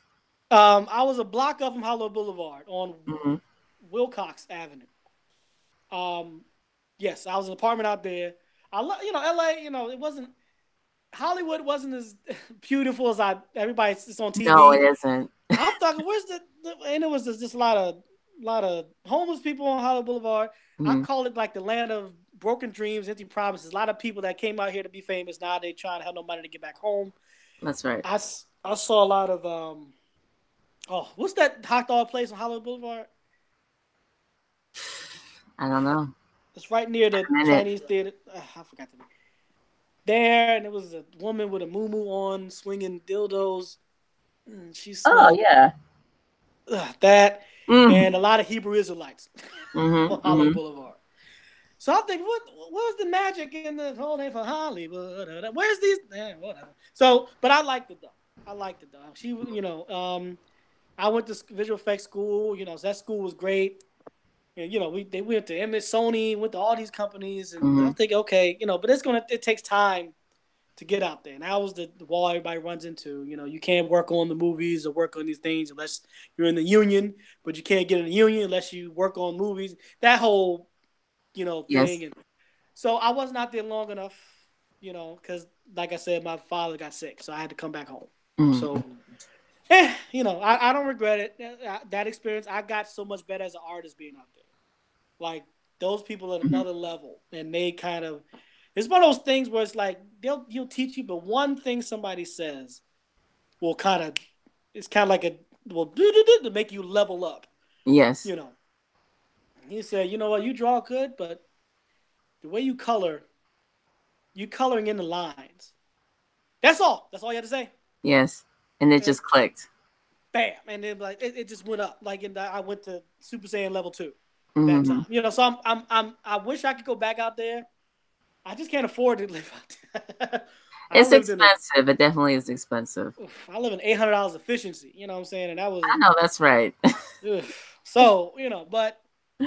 I never said LA. I just say California. But California in general is expensive. Yes. Were you originally from California? I am from California. Okay. Yes, I'm actually from I'm from Los Angeles, but really I'm from Watts. Watts, okay. Yeah. Gotcha. So, but I loved it out there. I did. It's just bring the prices down. I'll be back. Well, that's never gonna happen. I'm gonna tell you right now. Yeah. I'm gonna tell you that right now. So now I'm looking for positions out here. Mm-hmm. And it's not gonna. I'm not gonna find as much in my field, but I don't care. I'll work at UPS. I don't care. That's not. So what I can do field my work on the exactly? side. I can do tattoos on this. I learned how to tattoo in Korea. I learned how to tattoo traditional Asian style in Korea. I was able to learn. I'm gonna have to come down to Philadelphia. I've been wanting to come down to Philadelphia anyway. Come up, shoot, have some cheesesteaks. It's the cheesesteaks, yes. You know what I mean? Border rice and pretzels, holla. You know what I mean? Cream cheese. Have fun. You love Philly. You know what I'm saying? You're more than welcome. You know what I'm saying? Let me know. I got you. You know what I'm saying? Yeah, you know what? I actually have family in Philadelphia. Okay. Yeah, my mother was from Philadelphia, so it's just taking the time to get out there. Oh, good stock. Gorgeous. So, that's why I made you a character. I made you a character because I like you. You have a very similar look as my mom. Y'all look similar. So I'm like, she's gorgeous, and I like that she's athletic. I'm gonna ask if she will make me a character. I like basing characters off of people. I like doing that because it's more original, and I can do it myself. So let me ask her. I might be weird. I don't want to seem like a stalker. So I'm like, all right, let me ask. Not at all. I love creative. Like, I'm a creative person. So when people bring those things to me, I think, have fun. Just have a good time. And then your hair was gangster. You had the mohawk red drawn with the thing. I'm like, that's... See, okay, let me ask her, because that's gangster as hell. So I made that character. I'm still not done. I made her an assassin. I'm not done writing this whole assassin story, and she's a part of it. You're the bad guy, though. No, sorry. You're the bad guy. Who doesn't want to be a villain? Okay, good. Villains have more fun. I think that's a T-shirt. I think I have a T-shirt. One day I got to talk to you about the plot of it, so you can see what your character is. But it's I just want to see it. Don't tell me it. Just put it out there, and I just purchase it so I can have it and be like, "This is awesome." That's cool. Yeah. Then I need your advice with weight training. You gave me a whole list. I'm like, geez, so that's pretty cool. So absolutely. I still go to the gym, but not as much as I used to in terms of like 3 times a day, just because I'm very busy. Yeah. I've been just studying and putting my nose to the books. So, but you see, I'm a fanboy. People are shocked when I mention like I told you that guy in Korea, and every time I say the British guy that went off and said Lion, the Witch, and the Wardrobe. I'll knock the Lion, the Witch. Like, what do you know about Lion, the Witch, and the Wardrobe? Because I saw your face, but I'm gonna show you. I have this thing in my house. Yeah, show me. This is a sword from Narnia. I'm a big nerd. This is the Narnia sword. I didn't think nobody knew about Narnia. Oh, look at that. Nice. I'm not playing. This thing's in my house. So this but it's not okay, so you have it now. Call me ignorant, but I'm guessing the reason you have it put up is because you have little babies. Is that it? Oh, well, that too. And I have one boy, but he's little, so he's fine. But also, I'm getting a part of the house correct so I can make my man cave / art studio / place. So I'm saving it so I can put it up. You know what I mean? So okay, I just put it on the side. Then my Captain America shields. I'm a Cap fan, and my wife is an Iron Man fan. Unfortunately, no. You have a Captain American shield? You're funny. Can I see it? I have a Captain American shield book bag, so don't play with me. Okay. This is. Let me see it. Huh? Yes. It's a book bag? Yes. Oh, that's fire. Where'd you get that? My wife bought it for me for my birthday a few years ago. Like I'm a child, but it's okay. No, not at all. That's great. As you can see, my wedding cake topping. Oh, yes. And then me and her looking at each other. Unfortunately, my wife is an Iron Man fan. I hate to admit that, and I'm sorry. I'm so sorry that she is. So, when Civil War came out, me and her would, fighting every day, because she's an Iron Man fan. Like, why would she do that? Like, what? Come on. Like, Team Cap, all day. This is ridiculous. So you look at I love her because, Lord Jesus, it'd be a mess. So, thank God Captain America won. So she's calmed down a little bit. Oh, they love Iron Man. I met Captain America in Korea. See, so I was able to. Korea was kind of a blessing. Some bad stuff, but it was a blessing as well. If I can, 1 second. I'm sorry. Mm-hmm. Ouch. coach. I think that's wonderful, though. Chris Evans autograph right there, if you can see it. Yes, I see it. First Now, of all, that book is gangster. Yeah, that's the art book. So I'm an artist, so I collect. My favorite artist works for Marvel Studios, Ryan Meerding. He is a monster, and I wish I had like X-Men rogue powers so I can find him and steal his abilities. So I can do what he does because he is incredible. They had a contest over there where you can, if you're a super fan, you can go to not the premiere, but like the red carpet thing for the Avengers. Robert Downey came and Chris Evans came. So I won the thing. So I was able to, stand there and got his autograph. So I was like, that's in Korea. And he looked at me like, what? I was the only black person in the whole audience. So he was like, what are you doing here? That type of thing, which is funny because he was kind of like shocked because expected all these Korean people. And his one black dude, hey, can you sign my book? So he was nice. It was very nice. And then that was kind of like, now I have to sign your book because you're like the only black guy here. Yes. I'm from America. Hi. So, I love it. I don't regret. Like I said, I don't regret. I don't want like people to think that I have a Korea bias or like, I want to just point out all the bad crap. And I've had some interesting things over there and some good things, bad things. I learned a lot. I got in shape over there doing Muay Thai. I had a fight in a mafia club. I didn't tell you that story, but a fight in a mafia club. See, now you have to share. Okay, fine. Okay, so don't act like you don't want to share the story, though. I'm gonna share it. I'm about to take off the hoodie. Don't play. What happened? Like my kickboxing teacher. He's like I consider him family, man. He's watched out for me when I got fired over there illegally. Like I'll tell you about that a little quick. Certain Hagwons learning academies are not as stable jobs as public school. So a lot of them will take advantage of foreigners because they know foreigners make money for their school because parents say, well, they have a foreigner. Good. So some people will take advantage of that and they'll fire people before 6 months so they don't have to pay them any pension money, stuff like that. So they fired me right before Christmas vacation. So I had a plane ticket to go home the next day and they fired me. So I had to move out of my apartment and I had a flight the next morning, that type of thing. So luckily the people at the church I was over there doing held my stuff until I came back and was able to find another job and stuff like that. That's why I don't like, if somebody says, if I want to go teach in Korea, I said, I don't recommend Hagwons unless you research that Hagwon and make sure they're legit because public school is way more stable. They're not going to do stuff like that to you, So what happened was, like, he watched out for me when I had nowhere to live and stuff like that. So he was, he was real cool. Now he only knew 6 words, like Michael, okay, punch, power, kicker. Like he only knew a few words, but he was a beast. So anyway, I got in shape over there, kickboxing and stuff like that. And it's funny, they didn't know kickboxing is one thing, but I still grew up in Philly. We used to slap box all the time, so they don't know nothing about like maneuvering and faking and stuff like that. They don't know nothing about that. So I was doing that too. They had to, can you teach me the thing? I was like, I don't know how to teach you the movements, like maybe faking out and being dancing. So anyway, yeah. So my school, we always did kind of like sparring with other schools. So one time I had to do a fight. I fought the guy from my gym. So we basically had to put on a performance. So now Korea, you can't have guns in the country. Nobody can have guns. Okay. Not even police have guns. Mm-hmm. They have like pellet guns, things. If you know what those are, like they'll knock you out, but they won't, penetrate. So fine. So I knowing that, but the bouncers had AK-47s on their shoulders. But I'm like, they had AK-47s. Yes, the bouncers. I'll never forget that. They had 2 AKs in their suits, black suits, AK-47. But this is a like the mafia, right? This nightclub. I didn't know that when I went in there. Right. I didn't know that.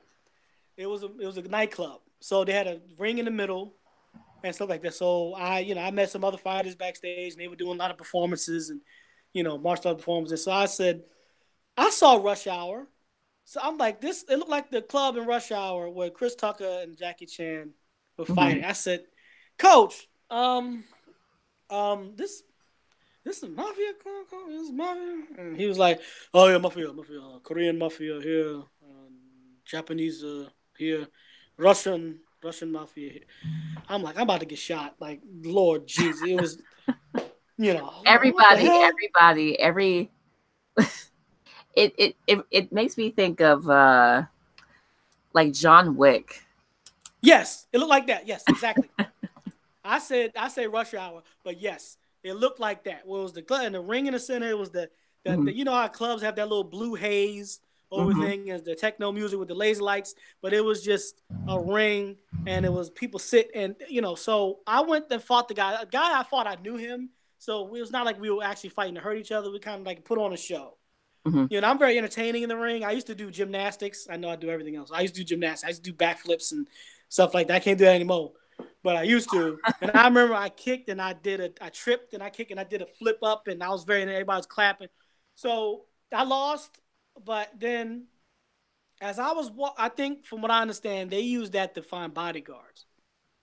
So my coach trains bodyguard, people like that. So I was walking and I'm shaking hands I'm kissing rings. I don't know who these people are. I don't know if they major underground kingpins. I have no idea. Right. I know them lady had this big mink coat with all these pearls on, some bald head dude with a goatee, because that's funny because I don't see a lot of Asians over there with goatees. But he had one. And I'm shaking. He had all these rings on and I'm bowing to I'm like, he could have been, whoever, somebody. Yeah. So I was like, okay. So I was like, I would never go back there again, but that's an experience. That's always an experience. That's interesting, And that's not the first time I ran into I've been threatened over there about I'm going to get mafia on you. That guy that was beating up my coworker, he said he's going to get mafia on me, and I wasn't scared because I knew my coach trains mafia folks. So I'm like, well, bring them. You know what I mean? Because they're not going to. First of all, I'm American. That's the privilege that I had. So if something happened to me because of that stuff like that, it's a big, incident. So just like when you're over there, you can register with the government, with the military. So if like something ever popped off with South Korea, they will come and pick you up as an American. Interesting. So I wasn't really scared. But the church I went to, Youngstown Baptist Church, hallelujah. It was the the assistant pastor over there. I called him my Korean dad because he was the nicest man. I never seen somebody. He was so happy that I was angry. Like, why are you so happy? Jesus. So, but he was the nicest man in the world, and he gave his testimony. He lifted up his shirt. He had a sagat, if you know what sagat is, scar down his chest. Whoa. And he used to be not a mafia member, but he used to run a club that had mafia people. And they tortured him for some reason. And that's what made him get out of that whole business. So I'm like, you don't know who you're talking to. You don't know who the heck some of these people are. It turned out that they, got connections. So, but that was an interesting experience. Would I do it again? No, but I can say, woo, that's something I can use maybe for my story. That's something I can use just to, tell the story. This is what I've done. It's interesting. It's pretty fun. No, I love it. I wouldn't go back though. I ain't gonna go back in that club. No, take pictures outside of it. Not at all. So I wanted to ask you, who was your mentor? Who helped you? Who guided you to even be able to go and do these things and travel abroad? My mom. Ah, okay. My dad too, but more my mom. Because my mom was the world traveler. She went everywhere.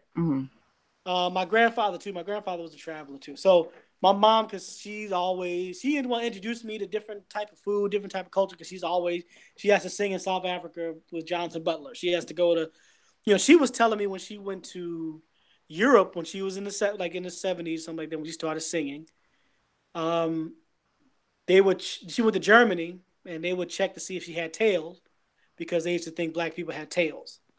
Wow.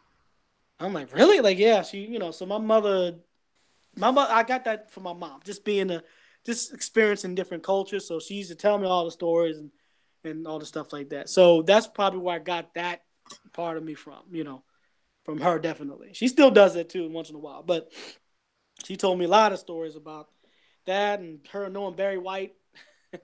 And he used to wear leather in the summertime all the time, and her doing photo shoots with Grace Jones. I'm like, you mess with Grace Jones? Like, yeah, she was the way she was in the movie. She was like that in real life. She was very intense. I'm like, really, Grace Jones was intense. She like the same way, huh? That is, Yes, he was exact. They did a photo shoot. My mom said they were doing a photo shoot with knives or something like that. And my mom is, trying to be pretty with it. And Grace Jones, with the knife and trying to really like attack. And she was like, I was uncomfortable with her behind me. I'm like, really, so stuff like that. She would tell me little stories, like that about just being. And it's very interesting. She was in the Rocky movie. I said, Ma, you in Rocky?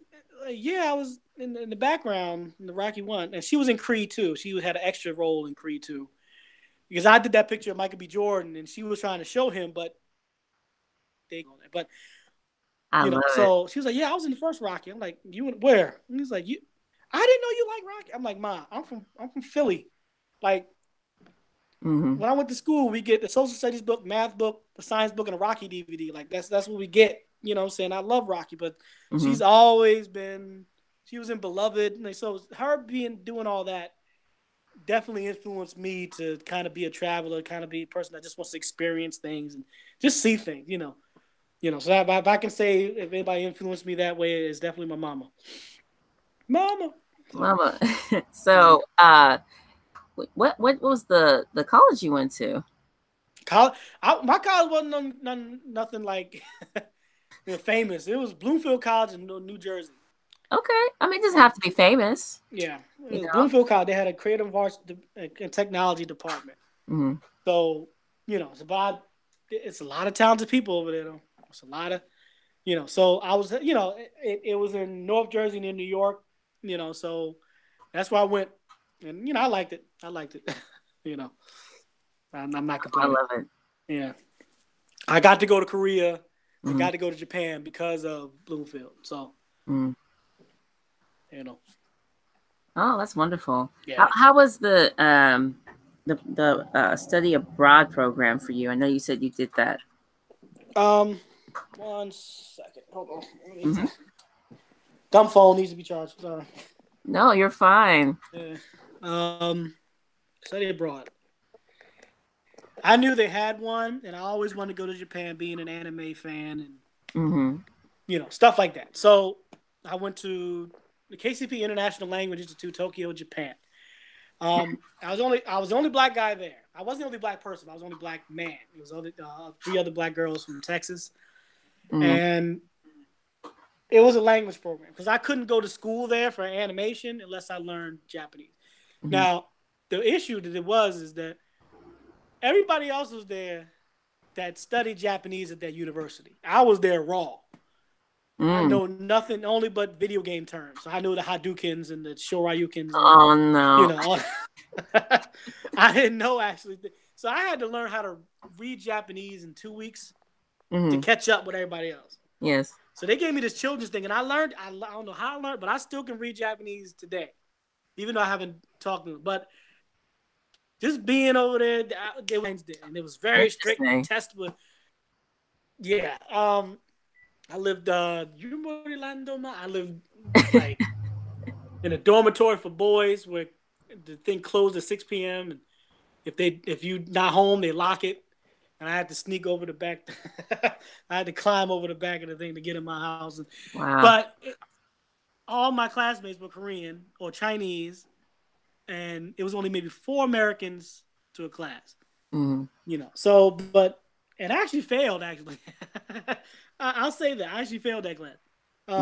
It was very intense. It was a 4-month intense thing, and I didn't do good. But I learned.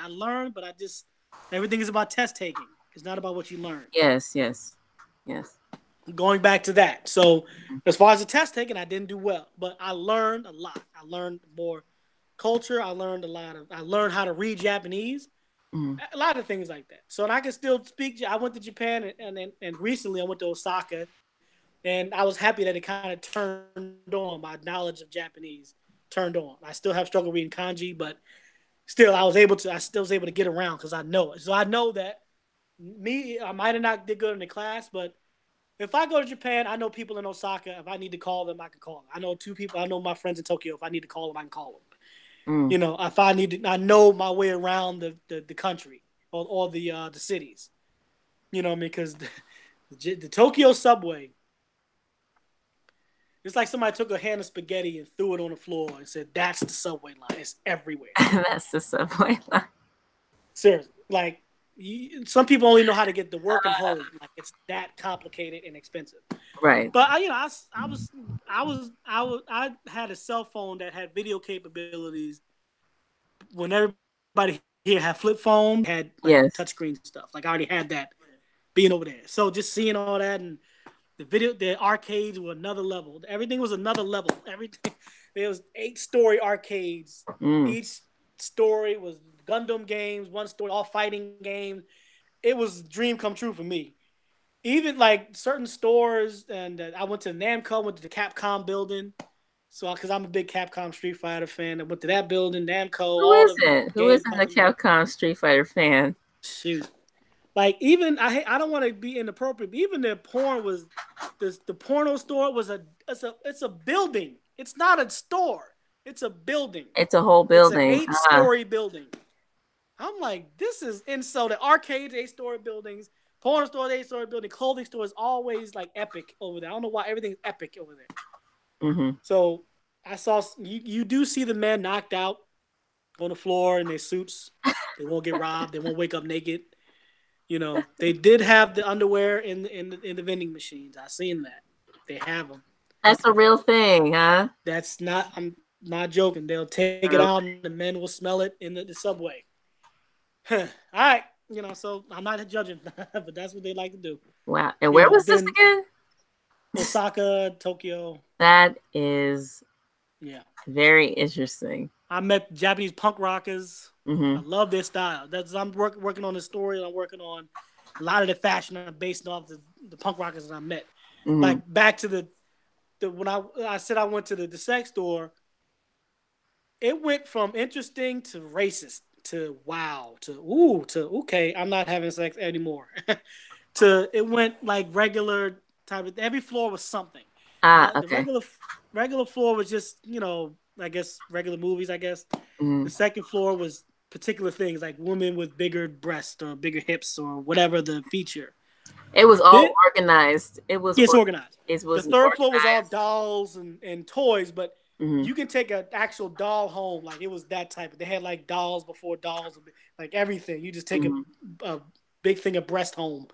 And that stuff like that. I was like, all right, you know, take the. I can't walk down the street with this. Like, you know, put it in my suitcase. We're gonna do it. You know, put it in the airport. Give you a really big bag. I don't know. So, anime girl pillows and all that stuff. Then it got very racist. Like the third floor was like, having sex with black men, but it's black men are portrayed as very monstrous and we're gonna hurt them, or Irish men, they all have kilts on. Like every stereotype by every group was the focus. Never think of right. So of course the black man is us being thugs, animalistic, that type of thing. So okay, but okay, then it went from that to like disturb me, like when that's when you get the tentacle stuff and all the defecation. I'm like, shit, whatever. And everything is preview. So it's not like it's just you can see the poster and a little sample of the movie and you just see a bent over bottom with somebody pooping on somebody. I'm like, whatever you like, but that's how it was. Interesting. And you see a lot of men in trench coats or something. Like, oh, I got trench coats on. Like, how obvious is this? Like, you know, you're in the porno store. It's not like, my goodness. The trench coats will not hide, you know, your Dick Tracy coat is not going to hide you from what you're, you know. So, but anyway, experience. Then I went to the bathhouses and, you know, all that stuff. So, you know, they had arcade machines, Gundams, if you know Gundam. They had a thing where you walk in, it's like the screen surrounded you. Yeah, shining fingers. Who doesn't know? Yeah. You can actually be in a pilot thing. Like, not just an arcade. You're like in a booth, like in a Gundam pilot, and the screen surrounds you, and you're like controlling an actual robot. Nice. Gangster. I'm thinking, I want to take this home. You know what I mean? So, the new Street Fighter was already out. Like, even though America didn't get it, I played it, you know. So, just the fact that I was able to experience that was just fun. You know, I don't give a crap about that I didn't score high on that test. Being over there was fun. I tried the black cheeseburgers, the buns are black in McDonald's. Mm-hmm. They have like pitch black buns, and so they Was it eat good? different. It was. I just know the buns are pitch black, and they're rice buns. Like they have the sandwich over there was the bread is rice, like a patty of rice instead of bread. So stuff like that. They had the one restaurant where you can try human flavored meat. What? Yeah, not real human, but they interviewed cannibals, and the cannibals described how a human would taste. So they flavored the meat and prepared it like they described it. Okay, Whatever. so you I'll had watch you eat some. it. I'll watch you. I'll take. Okay, so you didn't have any. Yeah, I tried dog and No. horse before that. I ate horse, meat and dog before I ate that. Even though it wasn't real human, I don't even want to know. Like the China, they have the cobras in the jars, dead cobras. Yeah. And they'll drink it, and like cobra venom, they'll drink it. They dilute it and they ferment it, and you drink cobra venom. Okay. Now they said it's poisonous, but I guess the way they prepare it, if you get bit if the cobra bites you, get into your blood, you die. But the way they did it, when you drink it, it's supposed to clean out your whole digestive system or whatever. So that's so interesting the way they medicine. These little medicines was like little maggots, and it's a bowl of maggot-looking things, and they moving around, and that's medicine. Like, people eat it. I'm like, all right, I'll watch you. Like the fish, fish eyes. I know people in America eat fish eyes, but certain stuff that it's definitely a culture shock. Like my wife took me to have blowfish. Mm-hmm. I saw that Simpsons episode. I know that the part of it's poison. I know that. You know what I'm saying? So, and it's like eating soda. Like you drink soda. Like if you that's the way I describe it. Like if you like the texture is like that. When you eat it, you drink soda that fizzle. That's how it is when you bite it. It's like fizzling in your mouth. It was not good. Like I'll try anything, but it was except for the human. I'll try anything, but it was not. I'm like, all right, I'm not. And then you have to have a license to cook the thing. Yes, you do. So how many people discover what part is not poison? I don't know. So, but they cook the thing on a plate and it's still alive, and this watching it slowly die, and it's. I can't believe. My mom was like, I can't believe you did all this. I was, yeah, I did it. My friends I couldn't try. I almost went to the Philippines. I wanted to try the half-developed egg. Where they cook it, and it's like I never got to try that. Or the armadillo meat, they eat that. I know you can kill an armadillo, but you could bend it over and kill it and scoop it out, and chocolate crickets and seahorses. I know you can eat a seahorse, but they eat seahorses. Is it crunchy? I don't know. It was on a stick. Starfish. I thought how do you eat a starfish?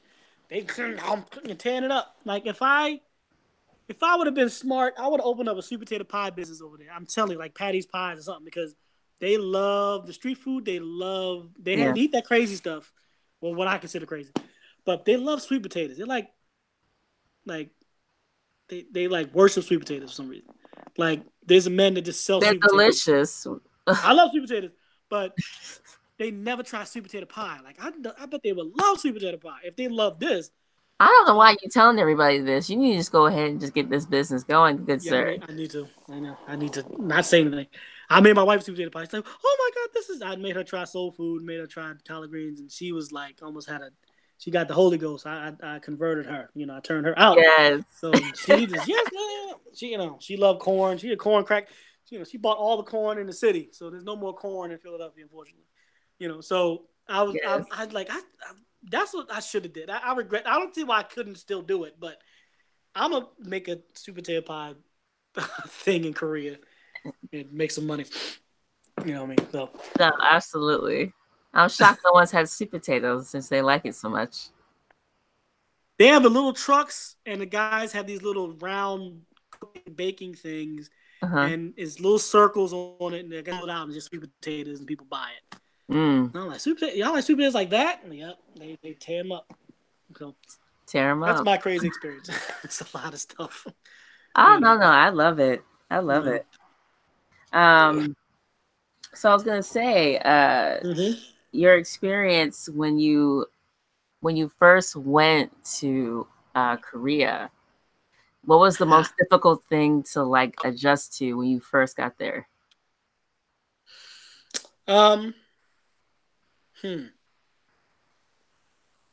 It was not the food because I've always been Clearly, because open you've to different had food. a lot of different things. Yeah. I mean, after you've had blowfish and a horse, I think that the sky is Kimchi the never limit. kill you. Yeah. Whoo. Definitely Korea. What's the housing like? How about that? We can start there. Oh, I lived on a mountain near a mountain. That's why I lost so much weight the first time I was there. I gained a lot of weight in college my last year because all I did was eat Chinese food and work on my final project. So I was big. But and it's a shame that it's funny when I said I can't wait to try Chinese food when I come home, and it was like, "What? You in Korea? Next to China?" I was like, "You don't understand. American Chinese food. Let me rephrase it. American East Coast Chinese food is very different than food over there. They do not eat that. So I miss the chicken wings, fried rice, General Child's chicken, and all that crap. But anyway, so that's the whole Right. because they have Korean Chinese food, but it's Koreanized. So the big thing was my apartment. It was on like a hill. It was like everything is Korea is very mountainous country. Everything is up somewhere. Everything gradually inclines. It's annoying. But I lost a lot of weight walking up this freaking hill every day, going home. So my apartment was a little, you don't have, my laundry room, my kitchen was the same thing. It was like it was like a little vestibule, whatever you call it, the veranda. One side was the washing machine because they don't have dryers in the country for some reason. They don't have dryers. Everything you have to hang dry all your clothes. Then I worked. It was a burner. It wasn't a stove. It was a little thing I had to keep filling up the gas thing. You had to buy gas canisters from the store and filling it up in order to use gas. So it was one room and one bathroom. So it was very small, but I didn't. I lived in college, so it was basically a dorm room / apartment. You can get a lot for your money there. Like you can get like that.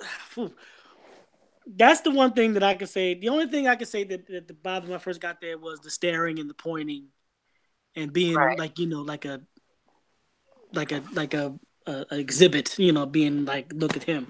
That's the only thing. Besides that, they do like their banking system is better. Their healthcare is way better. Don't get me started. You know what I mean? The healthcare is better. The banking system, the apartments, like people retire there. Like you can get a 2-bedroom apartment with 300,000 won, which is about $200 over there, and it's nice. They don't have credit over there. They don't mess with credit. They don't do that. Like certain things that I wish that one thing I do like about them, like for example, the Korean president, the last Korean president got impeached and arrested because she was stealing money and sending it to one of her friends in Europe. They impeached her. They went to Europe and got that other woman and brought her back to Korea. Both of them in jail, and they got a new president. Because one thing that even though there's different opinions over there, they can all come together for the necessities. That's what I like about them. They know that look, I may disagree with you politically, but we all need health care. We all need make sure our politicians are legit. Like they all make sure the banking system and there's no predatory all this lending. They make sure that core necessity of life are handled. I think we could do that in America if we weren't so divided over nonsense. So that's one thing. So the banking system, the healthcare is very, very good over there. So where I don't have to worry about eating or going to the doctor. Right. So they transferring money, like everything is like everything. Maybe because it's so small, they have the best Wi-Fi in the world. That's declared. You have to look that up. But everything, the banking system, everything is tied together and is very convenient because they demanded it. They demanded convenience. They demanded it to be easy because they know they live in a small country and the people want what they want. The government seems a little they'll do what the people want. Over here, Absolutely. it seems like they won't. Over here, it's like I don't get shut up. No. People want this. So I'll give you that. That's that's a big thing. And then I can't deal with it. Well, okay, I was like, I can't. Oh, I love it. I'll give you that. They'll if I had to say the good things, but yeah. So temples are beautiful, but the people Yes. they don't play over there. They'll protest the crap out of everything. It'd be protesters down the As block, they should. and Absolutely. they have no choice, but they ain't messing with them. While here it's like we protest. Okay, wait till it's done. They not angry anymore. Okay, go home. We're not doing nothing. Yeah, that type of thing. So it's I respect Yes. that. I respect that. You know what I mean? Because over here we could easily get some stuff done if people don't use race to divide us, or Mm-hmm. class, or whatever, or political affiliation, or whatever. They'll use that to kind of divide and conquer. So you have a person say, I don't want people in my healthcare, and he's hooked up to a breathing machine. You know what I'm saying? Knowing that he needs healthcare too. Why am I gonna get healthcare? Because I don't want the Mexicans to get it, or the niggas to get it, or whatever group he don't want to get it. So he's willing to suffer himself. Over there, no.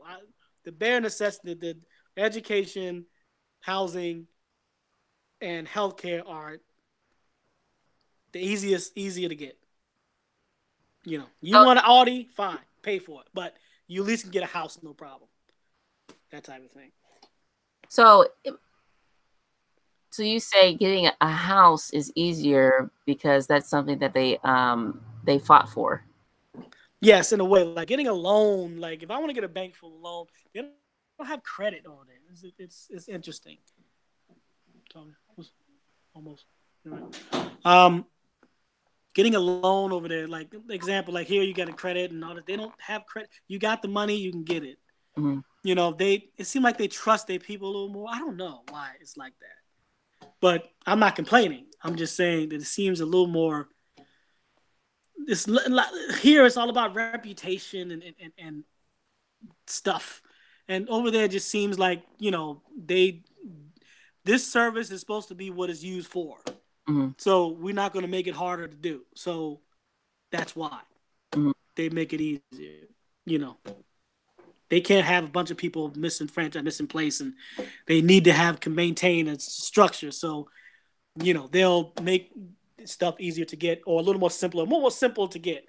Over there, like my wife complains about, like the visa process over there compared to America is night and day. Like you have the money, you got the paperwork, fine. It's no contradicting information. It's no, well, we have a quota. Like it's just different. It's a lot more that's fair, over there, or a little more just simple. If I can say that, it's more simple. Yeah, that's all I can say about that. So I do like that. I do like that. About that place. Very interesting. Well, I know your lovely wife is missing you. I heard her in the background. What are you gonna eat? All right, I'll be there. I'll eat something. Don't worry, I'll check. Go to sleep. I'm all right. I'm grown. I can cook myself. But she's concerned. She want to make sure I'm eating. So. Oh no, I understand. I want to say thank you so much for taking. I hope my little tirades and story weren't. No, this is. I can't wait for everyone to see this and just laugh and enjoy and hear about your story and your time. I would love. My story was definitely all over the place. No, it wasn't. It wasn't. It was perfect. It flowed well. It flowed well. But I would love to actually have you back on. Definitely. I will contact you and let you know when. Very soon, actually, very soon. Yes, ma'am. And thank you so much for taking the time. I know you just got back from Korea, and you were so gracious to let me even interview you and talk about your experience. I'm honored to be interviewed by you. So this is I'm honored both ways. So this is my pleasure. My pleasure to anything that you need. You know what I mean? So, and I'll make sure all the art I do, I'll make sure you get it as soon as I finish. Yeah, take the time. Listen, I don't rush creative people. Like that's not my thing. Yeah, but your lovely wife, tell her thank you so much for allowing me to steal you away from her for a couple of hours. I definitely will. Thank you. I appreciate it. Thank you, and God bless you and your like whole family and your beautiful kid. Like, Thank you. thank you so much. Thank you so much. All right. We gotta do this again. It was fun. We will. We will very soon. I promise. All right. Take care and be safe. Okay? Thank you, Michael. You too. All right. Take care. All right. Bye. Bye bye.